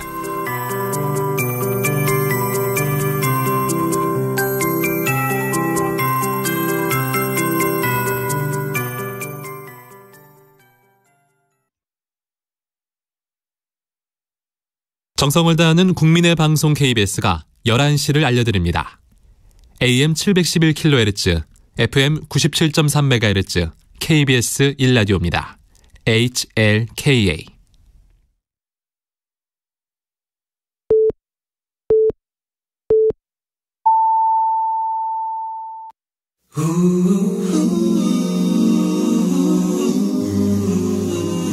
이 밤 그냥 보내긴 아쉬우니까요. 당신의 하루의 끝까지 야무지게 채워드립니다. 당신의 지식 충전소 김성환의 시사야.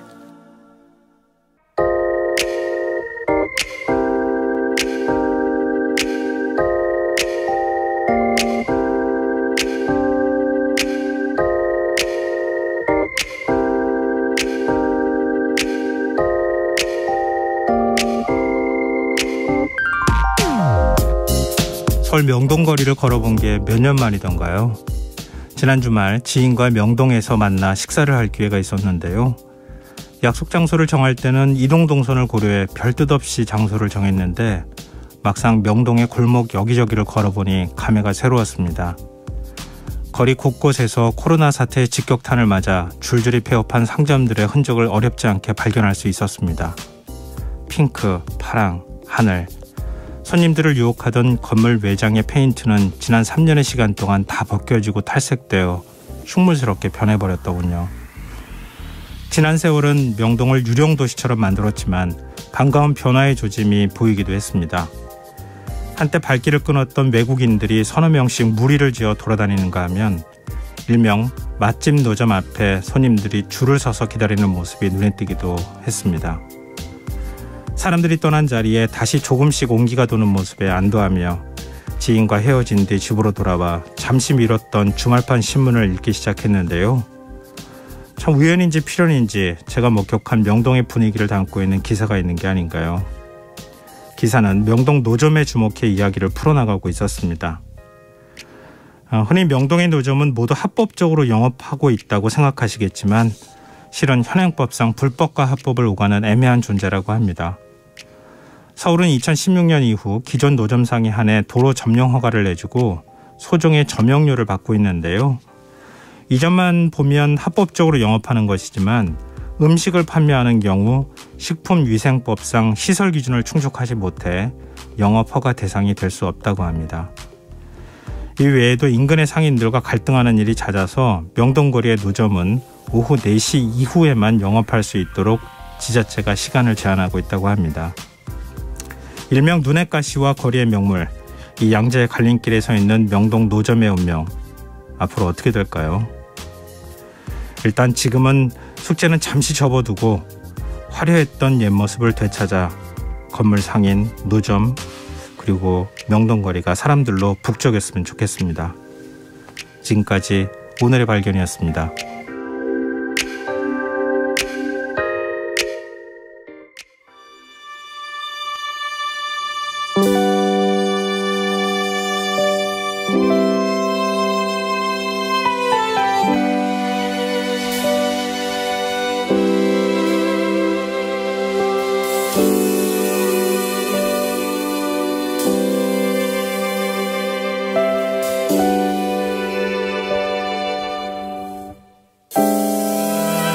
내일 아침 하얀 눈이 쌓여 있었음 해요. 그럼 따뜻한 차를 한 잔 내려드릴게요. 계속 내 옆에만 있어주면 돼요. 약속해요. 눈이 올까요? 우리 자는 동안에 눈이 올까요? 올까요? 그대 감은 눈 위에 눈이 올까요? 아침 커튼을 열면 눈이 올까요?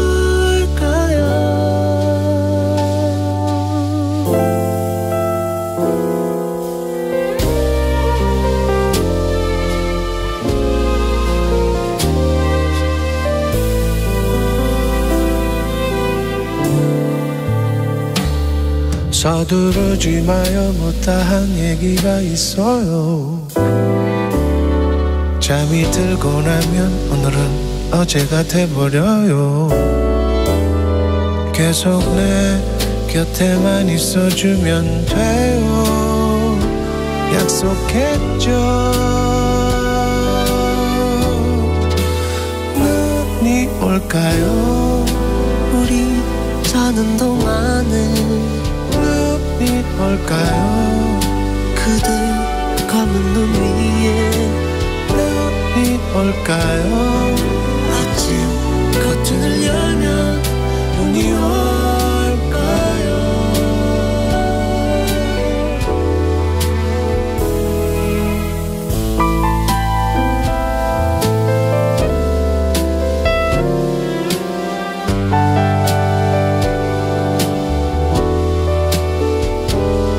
잘 봐요 밖이 유난히 하얗네요.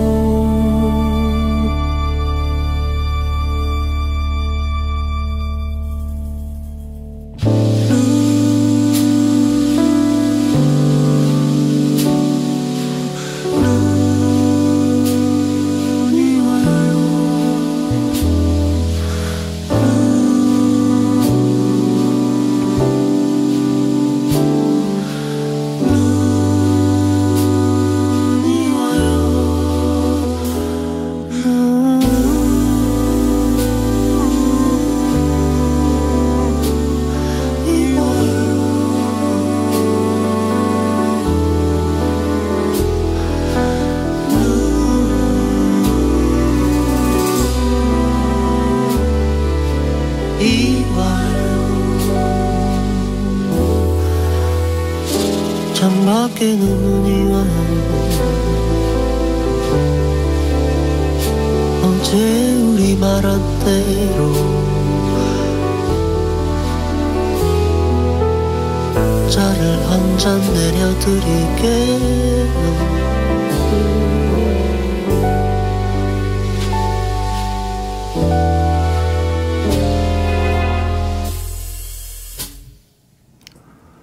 자이언티와 이문세가 함께 부른 눈 들으셨습니다. 김성환의 시사회는 언제나 청취자 여러분들의 관심과 참여 기다립니다. 오늘도 방송 내용과 관련한 청취자분들 문자 들어오고 있는데요. 5571님, 연말연시면 가장 북적이었던 명동. 많은 사람들의 뇌리에 추억으로 자리 잡았을 텐데요. 다시 그런 모습이 될 수 있기를 바라봅니다. 이렇게 의견 주셨고요. 6212님, 위생법상 불법이라는 게 이해가 안 가는 건 아니지만 위생이 문제라면 해결할 수 있는 방법을 찾으면 좋을 것 같아요. 노점이 주는 정치가 곧 명동의 색채인데, 이렇게 해주셨습니다. 색채라는 말씀이 굉장히 인상적이네요. 그러니까 그 거리에 색깔이라는 게 있는 거잖아요. 그 색깔을 노련상들이 좀 입혀주는 거 아닌가 이런 생각도 들고요. 저도 참 오래간만에 명동 나가보니까 지금 자이언티와 이문세가 함께 부른 눈 들으면서도 느꼈지만 눈이 이렇게 펑펑 쏟아지는 날 화려하게 조명이 있었던 명동 모습 참 추억 속으로만 남아있는 것 같아 좀 아쉽기도 한데요. 그런 모습 다시 볼 수 있었으면 좋겠다 이런 생각이 듭니다. 네, 의견 보내주셔서 정말 고맙습니다. 계속해서 문자 많이 주십시오. 저희가 추첨해서 당첨된 분들께 모바일 쿠폰 선물로 드리겠습니다. 참여하신 문자 번호는 샵9730이고요. 짧은 문자는 50원, 긴 문자는 100원의 정보 이용료가 부과됩니다. 콩 게시판, KBS 라디오 유튜브 채널을 통해서도 무료로 참여하실 수 있습니다. KBS 라디오 김성환의 시사회와 함께하고 계신 지금 시각은 11시 8분입니다.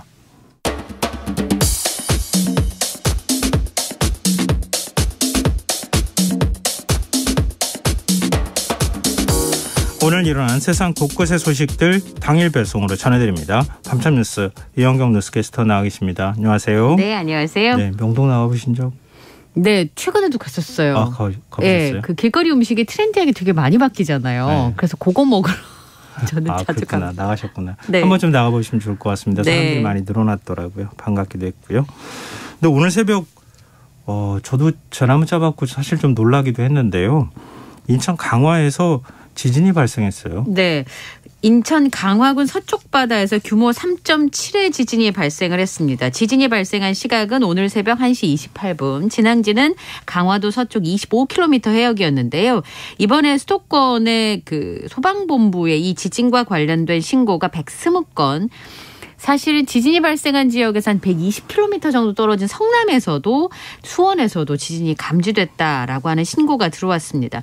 처음에 기상청에서 자동 분석을 했을 때는 규모가 4.0으로 추정이 됐었는데요. 3.7로 조정이 됐었고 이번 지진이 1978년 지진계기 관측 이후에 수도권에서 흔들림이 가장 강하다고 분석이 됐습니다. 그러니까 휴대전화에서 막 소리가 나고 이러니까 많은 분들께서 나 지금은 짐을 싸야 되나라고 생각하실 정도로 인천 강화에 계셨던 분들은 진동이 컸다고 하는데요. 다행히 피해 신고는 한 건도 없었습니다. 그리고 지진으로 인해서 인천 신항이나 컨테이너 부두 등의 주요 국가 기반 시설도 별다른 피해가 없었는데요. 인천에 매립지가 좀 많지 않습니까? 네. 그러다 보니까 최근에 10여 년 동안 발생한 지진이 50여 차례. 그래서 토목 전문가들이 집안 침하 현상을 지금 우려하고 있는 상황인데요. 관측이 9초 만에 재난 문자가 발송이 되긴 했습니다. 근데 대피 장소 안내라든지 이런 게 좀 부족했다라고 하는 지적이 나왔는데 문자에 보니까 진동이 멈춘 뒤에 야외로 대피하라. 라고 하는 내용만 포함이 되어 있었고 또 최근에 무인기 사태가 좀 있었기 때문에 그때도 재난 문자가 있었잖아요. 네, 세태를 착각해가지고 보냈다 그래서 그때도 사실은 그 지역에 계시는 분들 굉장히 놀랐을 텐데. 그래서 전쟁으로 오인하신 주민들도 있었고 진원의 깊이가 19km고 1시간 이후에도 규모 1.2의 여진이 있었기 때문에 주민들이 굉장히 많이 놀라셨어요. 근데 강화에서도 1970년대 이후에 지금 이렇게 수도권 가까이에서 지진이 발생한 거는 그렇게 따지면은 한 40년, 50년 만에 지금 이렇게 지진이 발생한 거잖아요. 네. 근데 올해 한반도에서 발생한 지진은 어때요? 지금 지난해 연말부터 지진이 재난 문자나 지진 소식들이 계속 이어지고 있는 것 같은데. 그렇긴 한데 그 지역을 좀 살펴보면 이번에 조금 긴장할 수밖에 없는 대목이 뭐냐면 첫 번째는 우리나라가 지진의 안전지대가 아니라는 건 많이들 느끼고 계실 것 같아요. 그런데 1978년부터 2021년까지 한반도에서 발생한 지진을 지도를 이렇게 표시를 해보면 주로 서해 먼바다, 충청도, 경상도 동해안을 중심으로 이렇게 많이 발생하는 지적이 파악이 되는데 수도권 인근은 적습니다. 그래서 오늘 발생한 강화도에서 발생한 지진이 다소 이례적이라고 볼 수 있을 텐데 서울을 중심으로 인근에서 발생한 규모 3.0 이상의 지진만 보면 2014년에 인천 영흥도에 규모 3.2의 지진이 있었습니다. 2010년에는 경기도 시흥에 3.0이 있었고요. 1985년 인천 영흥도 앞 바다에 규모 4.0의 지진이 관측이 됐습니다. 어쨌든 자주 발생하느냐 그렇지 않느냐를 떠나서 이렇게 지진이 확인이 됐다는 건 단층 활동이 있었다라고 하는 것으로 확인될 수 있는 상황인데요. 이 지역은 이전에 단층이 파악이 된 적이 없는 지역이라는 게 문제입니다. 단층이 이렇게 어긋나면서 그 에너지가 응축됐다가 폭발하는 게 바로 지진인데 인천 교동도 앞 바다에서 이번에 이제 지진이 발생을 했는데 이 지역은 우선 지진한 지점이 이제 바다 밑이니까 해저라서 관측이 좀 잘 안 되는 측면도 있고요. 또 하나는 군사분계선 부근이어가지고 조사를 지금까지 마음대로 할 수 있었던 지역이 아니었습니다. 그러다 보니까 이 지역에 대해서 충분한 사전 조사가 없었다는 것이 이번에 밝혀졌고요. 지진을 어느 정도 예측을 하려면 데이터가 좀 쌓여야 되는데 그런 부분에 있어서 본격적인 연구가 좀 필요하다는 지적이 있습니다. 요거보다 1년 내에 가장 강력한 지진이었다면 작년 10월에 충북 괴산에서 4.1의 지진이 발생한 적이 있었거든요. 이런 부분들에 대해서는 좀 연구가 필요하지 않을까 이런 생각이 듭니다. 여기가 이제 아마 예성강 단층에 여기에 속해 있습니다. 근데 조사가 안 돼 있으니까 활성 단층일 개연성은 있지만 아직까지 확인이 안 되고 또 그에 대한 대비는 과연 돼 있을까? 건물들이나 아니면 주변의 주민들에게 그런 부분에 있어서는 좀 귀담아 들어야 될 대목인 것 같아요. 네, 포항 경주 지진 얘기 나왔을 때도 그렇고 일본에서 지진 났을 때도 우리 수도권 인구 밀집 지역에 규모 한 7 정도? 6 정도 지진이 나면 정말 엄청난 인명피해나 재산피해가 발생할 것이다. 네. 왜냐하면 건물이나 이런 데 지진 대비가 많이 안 된 것들이 많이 있잖아요. 네. 그런 면들까지도 사실 생각이 나면서 좀 약간 걱정이 좀 되네요. 네. 근데 이런 일종의 전조 증상이라면 또 전조일 수도 있으니까 지진 대비 좀 점검도 해야 되는 거 아닌가? 그런 생각이 좀 하게 되네요. 이게 눈에 안 보이잖아요. 그렇죠. 이거 뭐 대비도 마땅히 지금 할 것도 아니고 예측하기도 어려운 게 지진이잖아요. 그러다 보면 예측이 안 돼서 대비가 좀 덜 되다 보면 막상 일이 발생했을 때 너무 많은 인명피해나 재산피해를 발생시키니까 이 안전비용이라고 하는 건 좀 과하게 지출하는 게 필요하지 않나 싶어요. 네. 또 그런가 하면 오늘 오전엔 과기정통부가 재난안전 문자를 보냈어요. 네. 이것도 또 많은 분들이 이건 뭐지 이렇게 생각하셨을 것 같거든요. 그러니까 이게 이제 이러다가 정말 필요할 때 우리 경각심이 떨어지지 않을까 이런 염려도 저는 좀 되기도 하는데요. 경계경보가 발령이 됐습니다.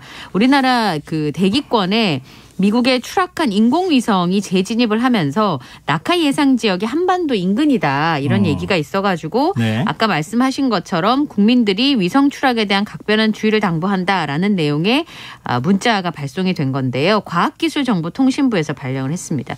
이번에 대기권으로 들어온 미국 위성은 지구 복사 수지 위성이라고 하는 위성인데 이게 중량이 2.45톤의 대형 위성이고요. 1984년에 발사가 됐더라고요. 그리고 2005년까지 지구열 복사 그리고 오존층 농도를 관찰하는 임무가 수행이 됐고 그 임무가 종료돼서 지구 궤도를 돌고 있었는데 발사 39년 만에 추락을 한 겁니다. 최종의 추락 지점이 확인이 됐는데 미국의 지구 관측 위성이 알래스카 인근에 최종 추락한 것으로 확인이 됐습니다. 낮 1시 4분께 알래스카 서남쪽 베링해 부근 이 지역에 최종 추락했음이 확인돼서 추락 상황이 종료됐다고 과학기술정보통신부가 밝혔고요. 이 추락 지점은 우주환경감시기관인 한국천문연구원이 예측한 경로상에 있었습니다. 근데 이제 대처가 미흡했다라고 하는 얘기들이 왜 나왔냐면 위성이 낙하할 것으로 예상이 되니까 외출 시 유의해야 된다라고 하는 안내 문자가 발송이 됐고요. 방송 매체에도 이제 이 얘기가 전파가 된 상황이었는데 우선 12시 21분부터 12시 54분까지는 항공기 이륙이 금지가 됐는데 재난안전 문자만 받고 위성 잔해물이 떨어지면 우리가 뭘 어떻게 해야 되는지 배운 적이 없잖아요. 그렇죠. 그럼 어떻게 해야 된다는 거예요? 재난 문자만 이렇게 덜렁 오면? 그래서 그냥 조심하십시오. 이건 말고는 다른 의미가 없다는 거잖아요. 네. 어디 떨어질지 알고 어떻게 조심을 해야 되는지를 모르잖아요. 그러다 보니까 어느 정도 피해가 예상이 되고 어떤 대응을 해라. 최소한 어디로 이동을 하라든지 이 얘기가 있어야 되는데 오히려 이렇게 되면 불안감만 조성하는 거 아니냐라고 하는 지적들이 있었습니다. 누리꾼이 2018년에 중국의 우주정거장인 텐궁 1호가 추락할 당시에 정부가 배포한 안내 자료를 첨부를 했는데 거기에는 또 보니까 실내에 있을 경우, 실외에 있을 경우 위성 추락 후의 대처 방법이 비교적 구체적으로 적혀 있었습니다. 그러니까 최소한 이 정도는 전파를 해줘야 되는 거 아니냐. 재난 문자 달랑 보내는 걸로 안심이 안 되지 않겠느냐라는 비판들이 있었어요. 그리고 저도 사실 생각을 잘 못했던 부분인데 그렇게 말씀하시니까 최소한 행동 요령 같은 거는 좀 보내줘야 되는 거 아닌가 그런 생각이 드는데요. 일단 만약에 위성이 이렇게 떨어진다 그러면 어떻게 해야 되는 거예요? 다른 어떤 예를 들어서 우리나라 육지로 떨어진다고 하면 그러면 이제 요격해야 되는 거예요? 어떻게 해야 되는 거예요? 그런 상황의 경우에는 이제 요격 수단이 필요한데 그런 경우는 사실은 지금 없다라고 볼 수가 있을 텐데요. 현재까지는 특별한 피해 상황이 접수가 되지 않았다는 게 현재까지 상황이고요. 다만 이제 추락 지점이나 이런 부분들에 대해서는 미국 공군에서 공식적으로 발표를 하게 돼 있습니다. 그리고 경보를 내리는 것 말고는 지금 우리가 피해를 막을 수 있는 수단은 없는 상황이에요. 미사일은 덩치가 수미터에서 수십 미터 이러지만 인공위성이 내려오면서 대기랑 마찰을 하면서 불에 타잖아요. 그래서 이게 자잘하게 만들어서 이렇게 자잘하게 조각조각 나가지고 흩어지기 때문에 사실은 그걸 찾기가 굉장히 어렵습니다. 그래서 작은 파편으로 쪼개지기 때문에 대응 자체가 쉽지는 않은 상황이에요. 그렇게 말씀하시니까 진짜 방법이 없네 이런 생각. 이건 지금 유행을 바라는 거 외에는 딱히 방법이 없는 상황인데 근데 만약에 지금 이렇게 피하라는 얘기를 했다는 얘기는 피해가 발생할 수 있다는 걸 전제로 한 거잖아요. 피해가 발생하면 어떻게 되는 거예요?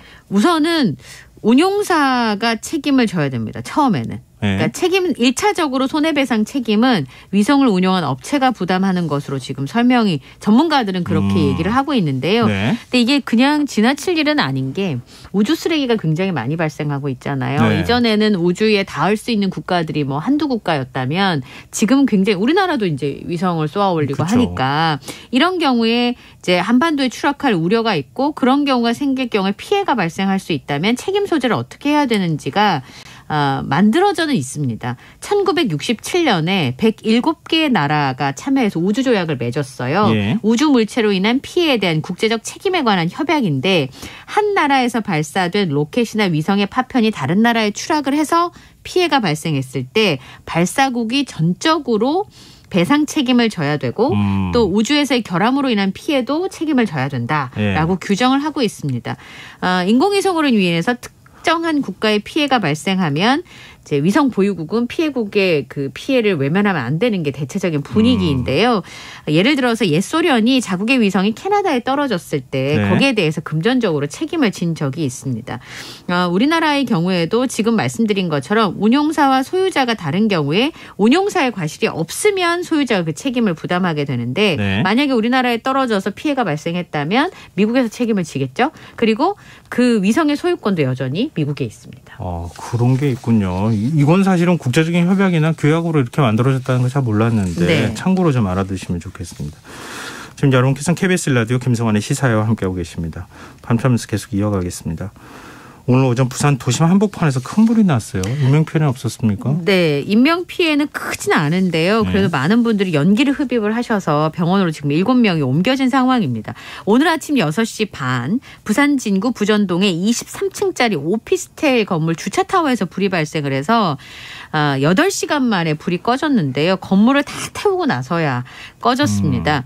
이게 사실 부전동의 경우에는 되게 도심 지역이어서 이 서울 계신 분들은 서면 요 근처라고 생각하시면 됩니다. 근데 이제 구도심이기 때문에 건물들이 많이 낡은 그런 상황인데요.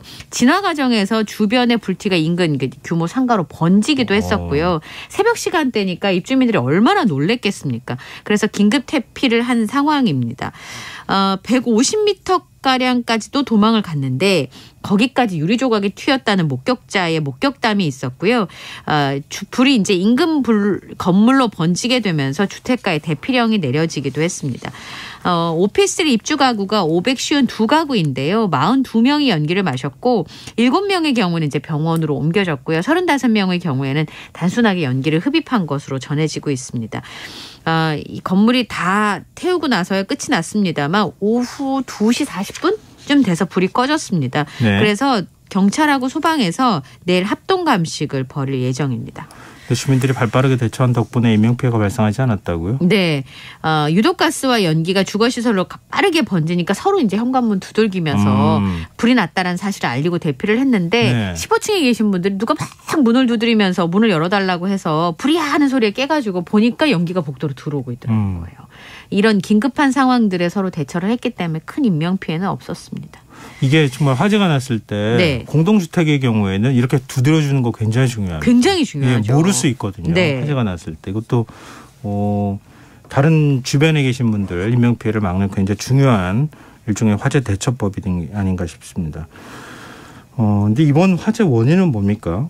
어디서부터 시작된 거예요? 네, 지금 화재 확산 원인은 좀 따져봐야 되겠습니다. 이렇게 확 다 탈 때까지 불이 번진 이유는 드라이비트 공법 때문인 것으로 지금 생각하고 있는데요. 드라이비트가 그거잖아요. 시멘트 바른 마감재에다, 그러니까 스티로폼에다 시멘트를 바른 마감재를 하니까 불이 나면 잘 타기도 하지만 유독가스가 엄청나게 많이 발생을 하는 그런 공법인데 이제 화재는 취약한데 가격이 싸니까 많이들 이제 이 공법을 사용을 했던 거죠.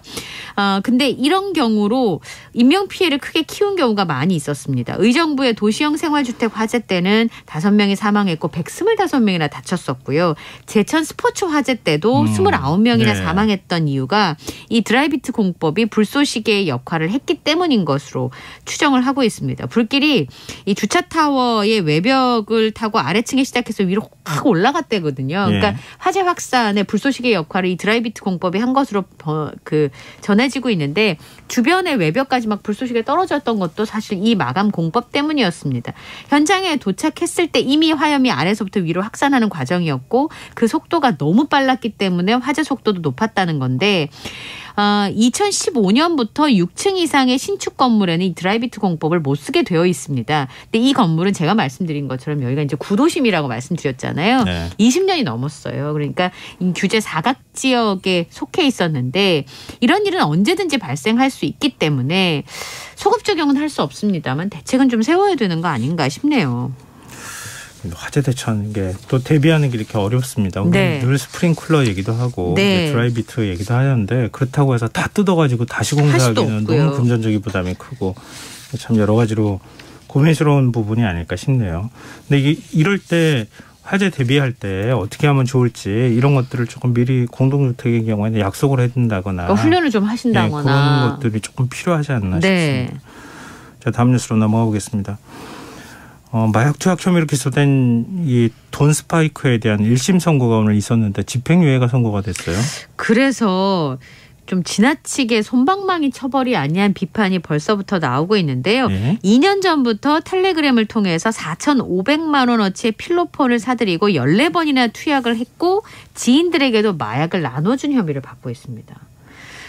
그렇지만 법원이 오늘 돈 스파이크에게는 징역 3년에 집행유예 5년을 선고했거든요.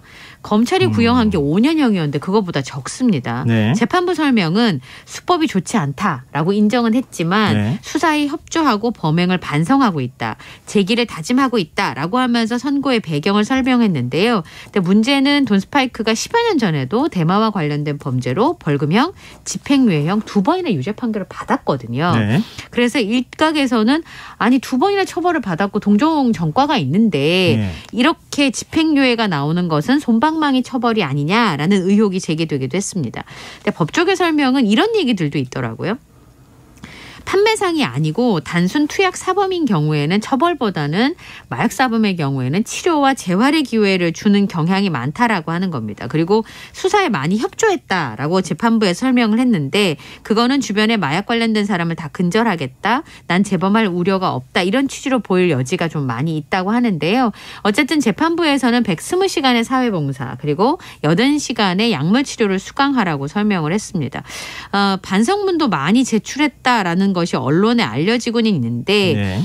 제 인생의 하이라이트일지 몰랐을 40대 중반을 이토록 괴로운 지옥으로 만들어버린 게 다름 아닌 제 자신한 점에서 자괴감이 밀려오는 심정이다라는 내용의 반성문을 제출한 점을 재판부에서 언급을 했다는데요. 누리꾼들 사이에서는 사회적 물의를 일으킨 것에 비해서 너무 약한 처벌이 아니냐 그런 얘기들이 나오고 있습니다.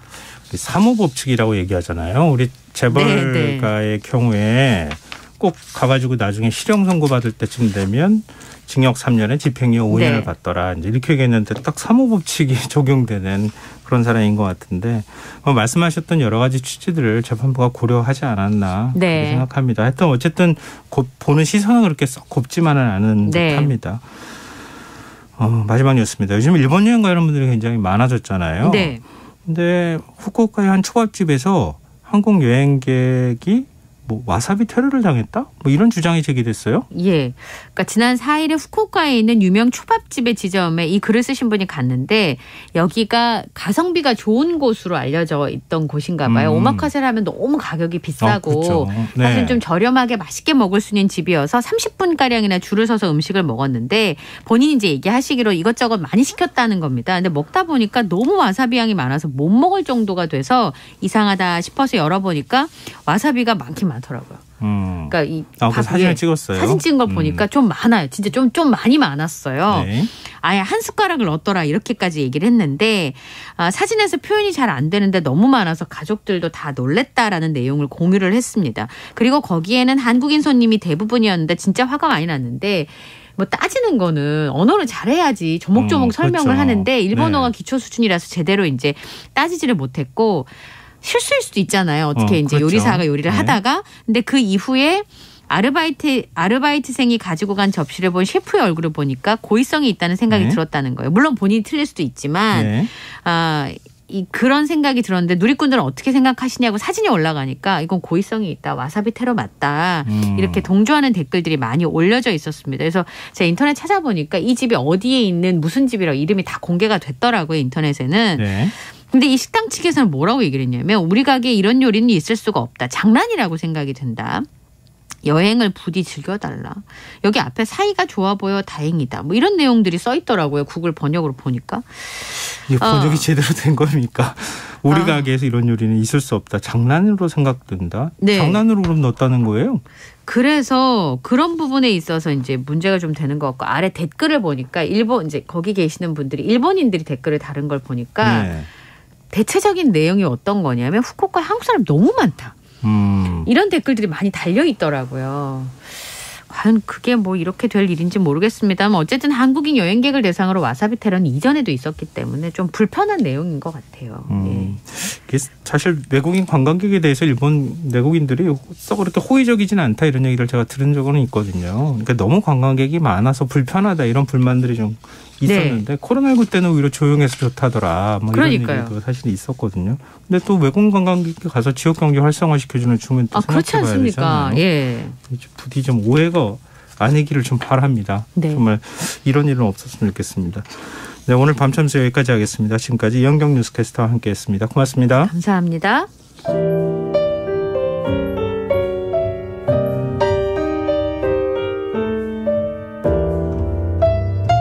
내일의 품격 김성환의 시사야에서 챙겨가세요. 하루를 마무리하는 시간 꺼내보는 당신의 지식 창고 KBS 1라디오 김성환의 시사야.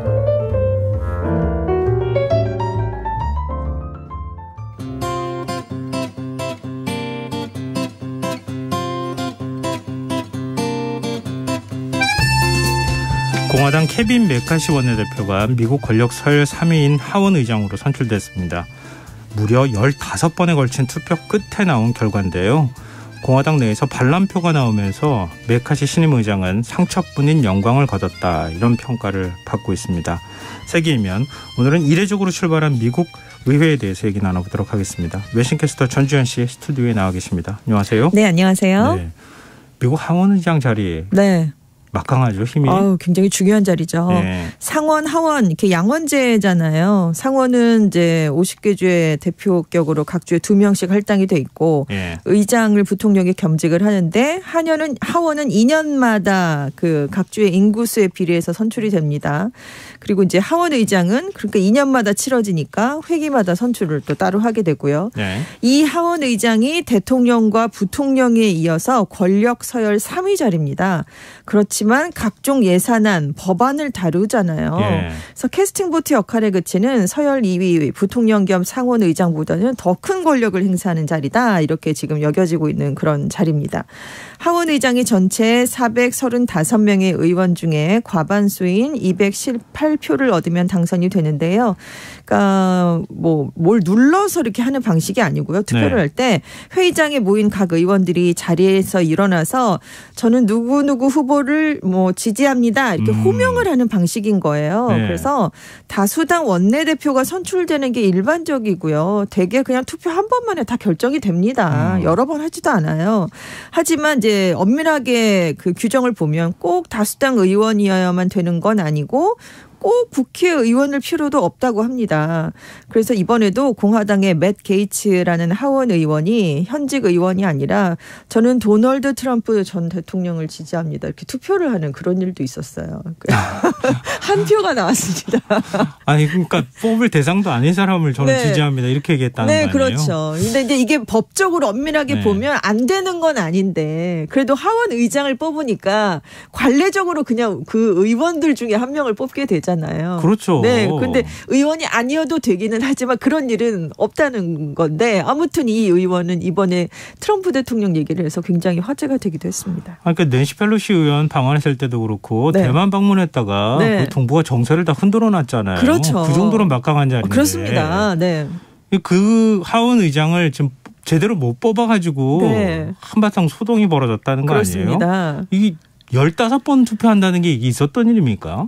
이게 164년 만에 가장 많이 실시된 투표라는 기록을 세웠어요. 이게 미국 회기가 이제 시작이 되면 그날 바로 하원 의장을 뽑고 의장을 뽑아야 의원들이 선서도 하고 이렇게 쭉쭉쭉쭉 차례가 이어지는데 첫날부터 의장이 안 뽑히니까 아무것도 안 된 거예요. 그래서 닷새째인 미국 시간으로 자정을 넘긴 7일 새벽 한 1시 40분경에서 이 하원 의장이 뽑혔는데 이게 10번 이상 치러진 게 있었습니다. 남북전쟁 이전까지 가야 돼요. 1859년에 이게 164년 만에 이루어진 건데 그때는 굉장히 좀 치열한 갈등이 있으면서 44차 투표까지 갔었다고 합니다. 와. 근데 이제 1859년이니까요. 지금. 그리고 2번 이상 투표가 진행된 건 언젠가 마지막으로 된 게 봤더니 딱 100년 전인 1923년에 두 번째 투표에서 선정된 적이 있어요.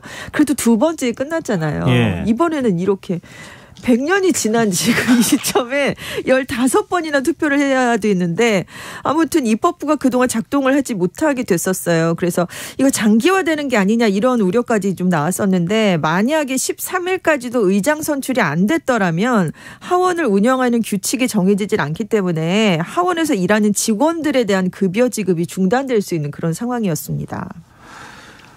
나라가 두 개로 쪼개질 뻔했던 시절이 있었음직한 일이 지금 벌어졌다는 거잖아요. 그렇습니다. 미국 내 정치 갈등이 얼마나 심한지 이걸 또 보여주는 거 아닌가 싶은데요.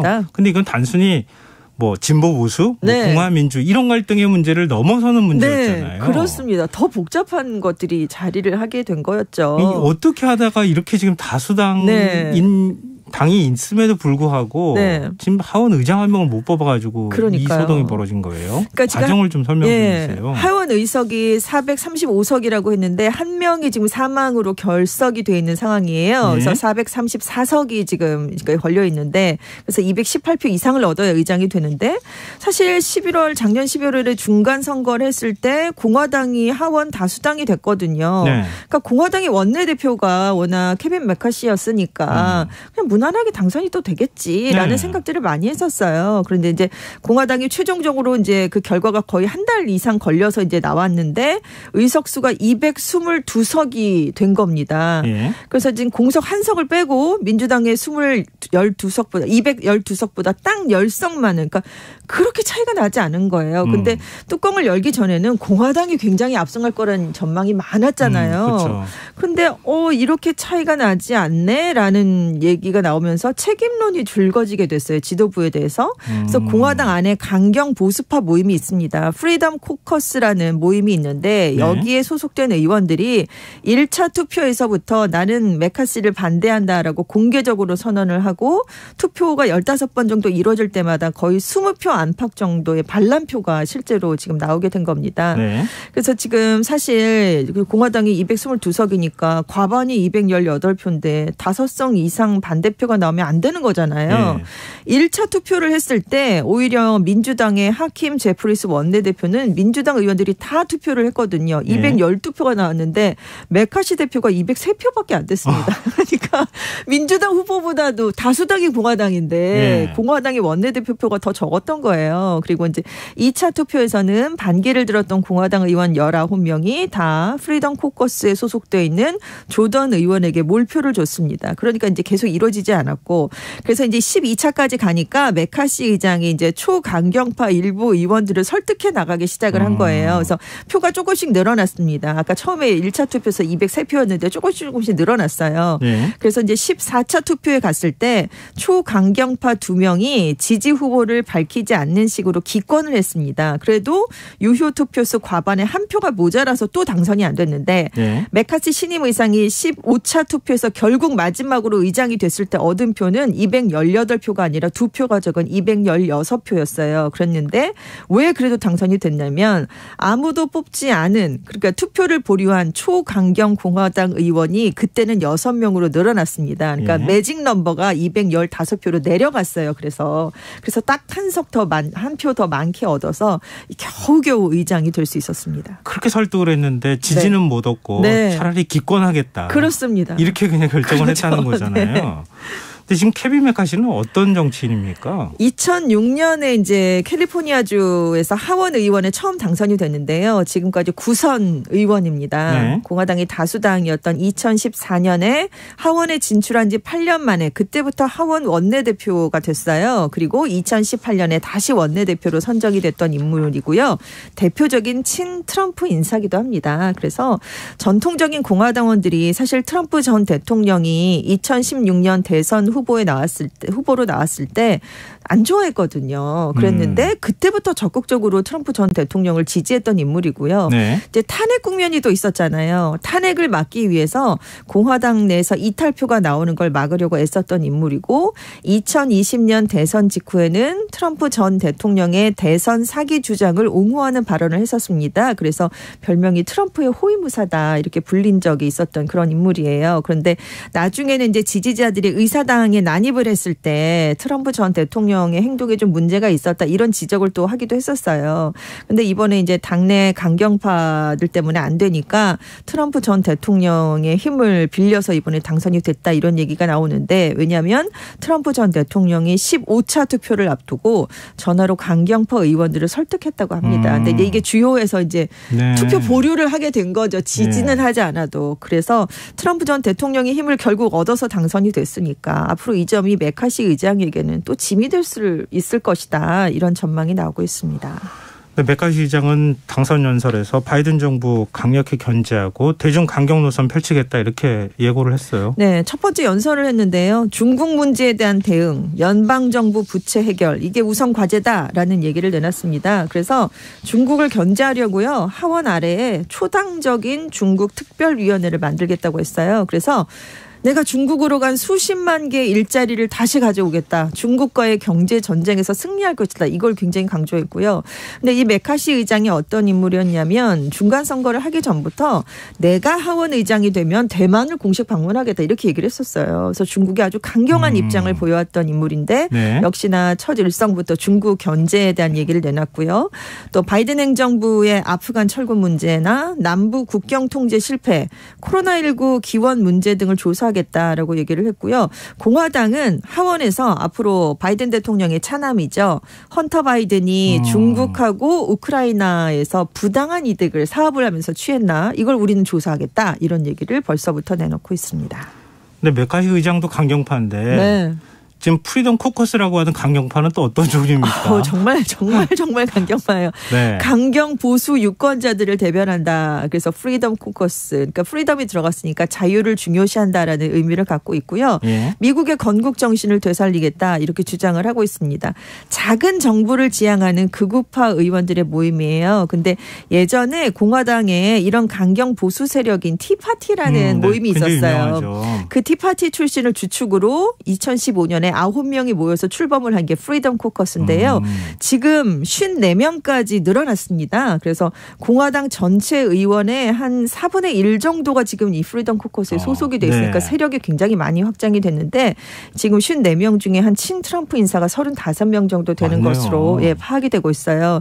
예전에 어느 정도의 활약을 했었냐면 오바마 행정부의 이민 정책을 막기 위해서 연방정부의 업무 정지죠. 셧다운 위기까지 우린 불사할 수 있다. 이런 아주 강경한 투쟁을 보였고요. 이민, 낙태, 성소수자 문제에서 정말 극단적인 입장을 보이고 있는 그런 모임입니다. 그런데 민주당만 공략을 하는 건 아니고요. 오바마 행정부 시절에 하원에서 공화당을 이끌었던 존 베이너 전 하원 의장이 있어요. 네. 이 하원 의장이 2015년에 프리덤 코커스의 압박을 받아서 의장직을 사임했던 적이 있고요. 그 뒤를 이은 2018년 폴 라이언 하원 의장도 재선 출마를 포기했거든요. 지금 네. 정계를 떠나 있잖아요. 그렇게 하는데 압력을 가하기도 한 그런 모임입니다.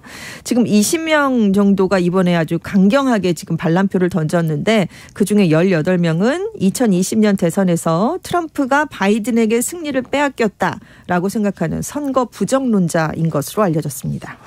근데 똑같은 강경파인데 네. 프리덤 코커스 의원하고 메카시 그 의장하고 네네네. 어떤 색깔 차이가 있는 거예요? 그러니까 지금 54명이 있다고 말씀드렸는데 프리덤 네. 코커스에 거기서도 아주 극보수파 제일 더 강경한 사람이 한 20명 정도가 되는 거예요. 그 사람들이 아주 줄줄이 반란표를 던진 건데 이 사람들은 메카시 대표가 아니라 자기들이 내세우는 정말 강경한 후보를 하나 내세우고 거기에 몰표를 던진 겁니다. 예. 근데 왜 그랬냐면 메카시 대표가 민주당과 바이든 대통령에게 충분하게 강경한 입장이 아니다라는 것을 불만을 가진 거예요. 그리고 정치적 파워에만 연연하는 기득권 정치인이다라는 비판을 가한 건데 그러니까 당내 보수파에는 적대적이고 오히려 민주당의 유화적인 자세를 보이고 있는 게 아니냐 이렇게 불만을 가진 거예요. 근데 문제는 이번에 선거를 했을 때 결과가 공화당하고 민주당 의석수가 크게 차이가 나지 않거든요. 네. 그런데 자신들의 생각에 온건한 하원 의장이면 이렇게 메카시처럼 민주당이 주도권을 빼앗길 수도 있다. 이걸 우려한다는 겁니다. 그리고 중간 선거가 끝나면서 사실상 차기 대선 레이스가 좀 시작된 시점이라고 볼 수도 있거든요. 네. 그런 시점인데 아주 중요한데 바이든 행정부를 보다 강력하게 견제할 수 있는 인물이 하원의 수장이 돼야 된다라고 이 강경파 한 20명은 주장을 했던 것으로 알려졌습니다. 다른 당도 필요 없다. 네. 우리 안에서 우리 마음에 들도록 네. 해야 된다. 이제 이런 얘기가 되는 건데. 네. 근데 어찌됐든 하원 의장에 선출되는 데 있어서 네.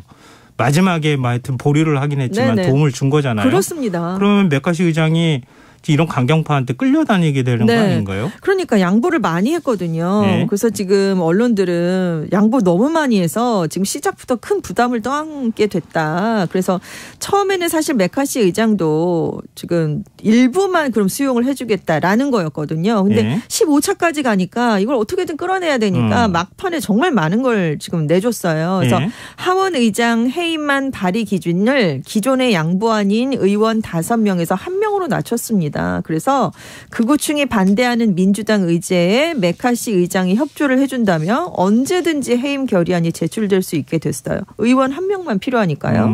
또 남부 국경 보안을 강화하는 법안 그리고 예산 지출 요건을 강화하는 법안, 의원 연임 횟수 제한 법안을 표결에 붙이고 또 법안 통과 열쇠를 준 게 운영위원회인데 공화당 의석 상당수를 이 강경파에 이번에 내줬습니다. 그래서 몇 명의 의원만으로도 민주당에 대한 양보에 강력하게 반대를 하면 이제 초당파적인 협상이 이루어지기가 훨씬 어려워지는 그런 국면을 맞게 됐어요. 그런데 이런 약속들을 해주게 되면서 메카시 의장이 그럼 의장직을 얻으려고 하원의 주요 규칙이나 입법 추진 방향을 초강경파의 손에 쥐어진 게 아니냐 이런 비판이 또 한편에서 나올 수밖에 없는 그런 상황이 됐습니다. 그래서 사실 메카시 의장이나 공화당 다수파 사실은 이 프리덤 코커스 말고 나머지 의원들이 훨씬 많으니까요. 그 의도대로 하원을 운영하기가 어려워졌고요.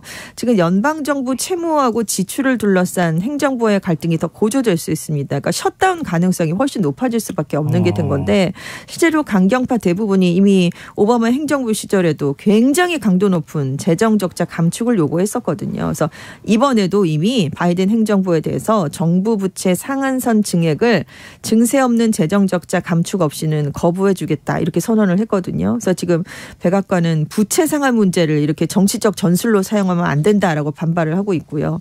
근데 문제는 미국 재무부가 2028년까지 매년 1조 달러 우리 돈으로 1260조 원 정도의 재정 적자가 불가피하다고 밝힌 상황입니다. 그래서 네.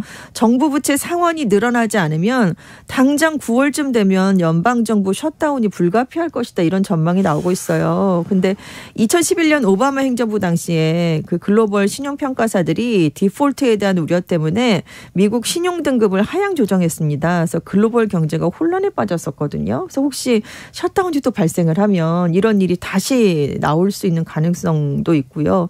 결국 너무 많이 양보를 해서 메카시 의장에게 양보가 부메랑으로 돌아올 거고요. 공화당 안에서는 보수 색채가 훨씬 더 짙어질 것이다. 이런 전망이 나오고 있습니다. 이런 초강경파의 목소리가 좀 커지고 있다는 거, 네. 뭐 당장 앞에 있는 문제를 뭐 하는 데 있어서는 이익을 얻어갈 수는 있겠지만 자신들은 그렇죠. 네. 장기적으로 보면 공화당한테 큰 부담이 되는 거 아닙니까? 그렇습니다. 그런 지적들이 있는데요. 리처드 필데스 뉴욕대 법학과 교수가 하원 다수당이 된 공화당이 처음으로 보여준 행태가 의장 선출에 실패했다라는 점은 공화당이 통치는 고사하고 스스로를 관리하는 데도 어려움을 겪고 있다는 걸 보여준 것이다. 이런 비판을 내놨어요. 그리고 이제 이렇게 될 수 있게 된 그 원인 중에 하나로 꼽은 게 정보통신의 발달입니다. 그래서 가짜 뉴스, 증오 표현이 힘을 얻을 수 있는 경로가 훨씬 쉬워졌잖아요.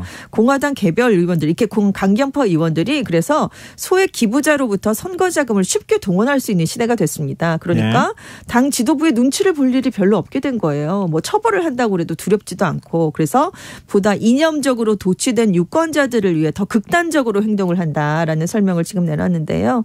그래서 뉴욕타임스는 하원이 보여준 이번 모습은 공화당원들이 입법을 통한 성공보다 입법을 방해하는 행위에 더 능숙해졌다는 점을 보여주는 것이다라고 지적을 했어요. 그리고 지금 공화당 안에서도 당내 분열이 정책적인 목표라든가 유권자들을 위해서 메시지를 전달하는 걸 방해하고 있는 게 아니냐. 이게 이어지면 장기적으로 공화당에게도 불리하게 작용할 수 있다. 이런 우려가 나오고 있고요. 경제학자죠. 폴 크루그먼은 이게 그럼 민주당에게는 좋은 일일 것이냐. 강 건너 불구경일 것이냐. 그건 전혀 아닐 것이다. 왜냐하면 공화당이 이렇게 분열되면서 의회가 비정상적으로 돌아가게 되면 정상적으로 작동하는 의회를 원하는 민주당 지지자들에게도 여파를 미칠 수가 있다는 거죠. 그러니까 민주당도 그냥 좋아할 일만은 아니다. 이런 지적을 함께 내놨습니다. 또 우리가 흔히들 미국 정치 얘기할 때 그래도 아무리 싸우더라도 대화는 하지 않느냐. 그렇죠. 이런 얘기 했잖아요. 그렇습니다. 근데 미국 의회가 그런 모습하고는 정반대가 될 가능성이 있다는 거 아닙니까? 그렇습니다. 지금 하원은 공화당이 다수당인데 상원은 민주당이 다수당이 됐잖아요. 행정부도 민주당 그렇죠. 소속 대통령 정부고요. 그래서 입법 과정에서 이제 하원 상원 간에 아주 팽팽한 대결이 이어질 수밖에 없고요. 그래서 이번 118대 의회인데요. 실질적인 성과를 내기는 어려울 것이다. 그래서 대선을 앞둔 상황이니까 미국 여야의 정책 대결과 메시지 대결로만 마무리가 되고 2년 뒤 대선까지 이 양당이 아주 극심하게 정치 대립을 하는 모습이 계속될 것이다. 이런 우려가 나오고 있습니다. 아, 참. 우리도 걱정이지만 미국도 걱정이네요. 사실 미국 민주주의 그게 민주주의 모델이 됐던 나라인데요. 그렇죠. 책에도 나올 정도로 그런 모델이었는데요. 민주당 상황은 어떤지 궁금해요. 낸시 펠로시 의장이 일단 물러났잖아요. 네, 민주당 그렇습니다. 원내 지도부는 어떻게 되는 거예요? 원내 지도부가요. 아주 새롭게 개편이 됐습니다. 작년 11월 30일에 이제 펠로시 의장이 사퇴를 하면서 올해 52세인 하킴 제프리스 의원이 새로운 민주당 하원 원내대표로 선출이 됐어요. 미국 정치사상 첫 번째 흑인 원내 사령탑이고 20년 만에 새로운 민주당 수장입니다. 만장일치로 사실상 추대로 선출이 됐고요. 지금 호흡을 맞출 원내 총무랑 코커스 의장도 다 40, 50대로 구성이 이번에 됐습니다. 또 여성과 라틴계예요. 이 두 사람이. 그래서 새로운 민주당 지도부는 펠로시 의장 이후 20년 만에 세대 교체일 뿐만이 아니라 이제는 소수자들이 정당의 전면에 나서는데 의미가 있다. 이런 지금 평가가 나오고 있습니다. 근데 이제 이 제프리스 원내대표는 펠로시 의장과 마찬가지로 중도파, 민주당 내 중도파로 지금 분류가 되고 있는데요. 그래서 흑인 민주당원이니까 인종적, 사회적, 경제적 불의를 바로잡는 걸 가장 시급한 과제로 생각한다. 이렇게 얘기를 남겼어요. 그래서 지금 중도파니까 온건 정책을 펼 경우에 민주당 안에서도 지금 급진 성향 의원들이 분명히 있거든요. 또 그 의원들의 반대를 받을 가능성도 있다라고 ABC 뉴스가 분석을 했습니다.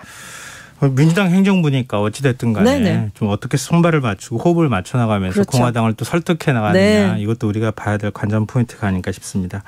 자, 지금까지 세계일면 외신캐스터 전주현 씨였습니다. 고맙습니다. 네, 감사합니다. 김성환의 시사 오늘 순서 여기서 마칩니다. 모바일 쿠폰 당첨자는 홈페이지 공지사항에서 확인하실 수 있습니다. 편안한 밤 되십시오.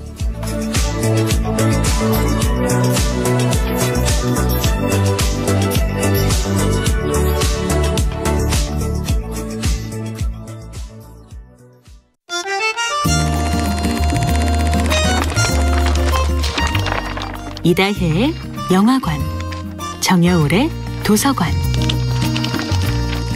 안녕하세요. 영화에 대해 자팍다식한 대화를 나눌 이다혜입니다. 이다혜의 영화관에서 이번 주에 이야기할 영화는 라이언 존슨 감독이 연출하고 다니엘 크레이그, 에드워드 노튼, 자넬 모네 배우가 출연한 2022년 영화 나이브스 아웃 글래스 어니언입니다. 라이언 존슨 감독의 2019년작 나이브스 아웃 속편인 영화 나이브스 아웃 글래스 어니언이 OTT 채널을 통해 공개되었는데요. 미스터리 시리즈가 흔히 그렇듯 탐정 캐릭터인 분화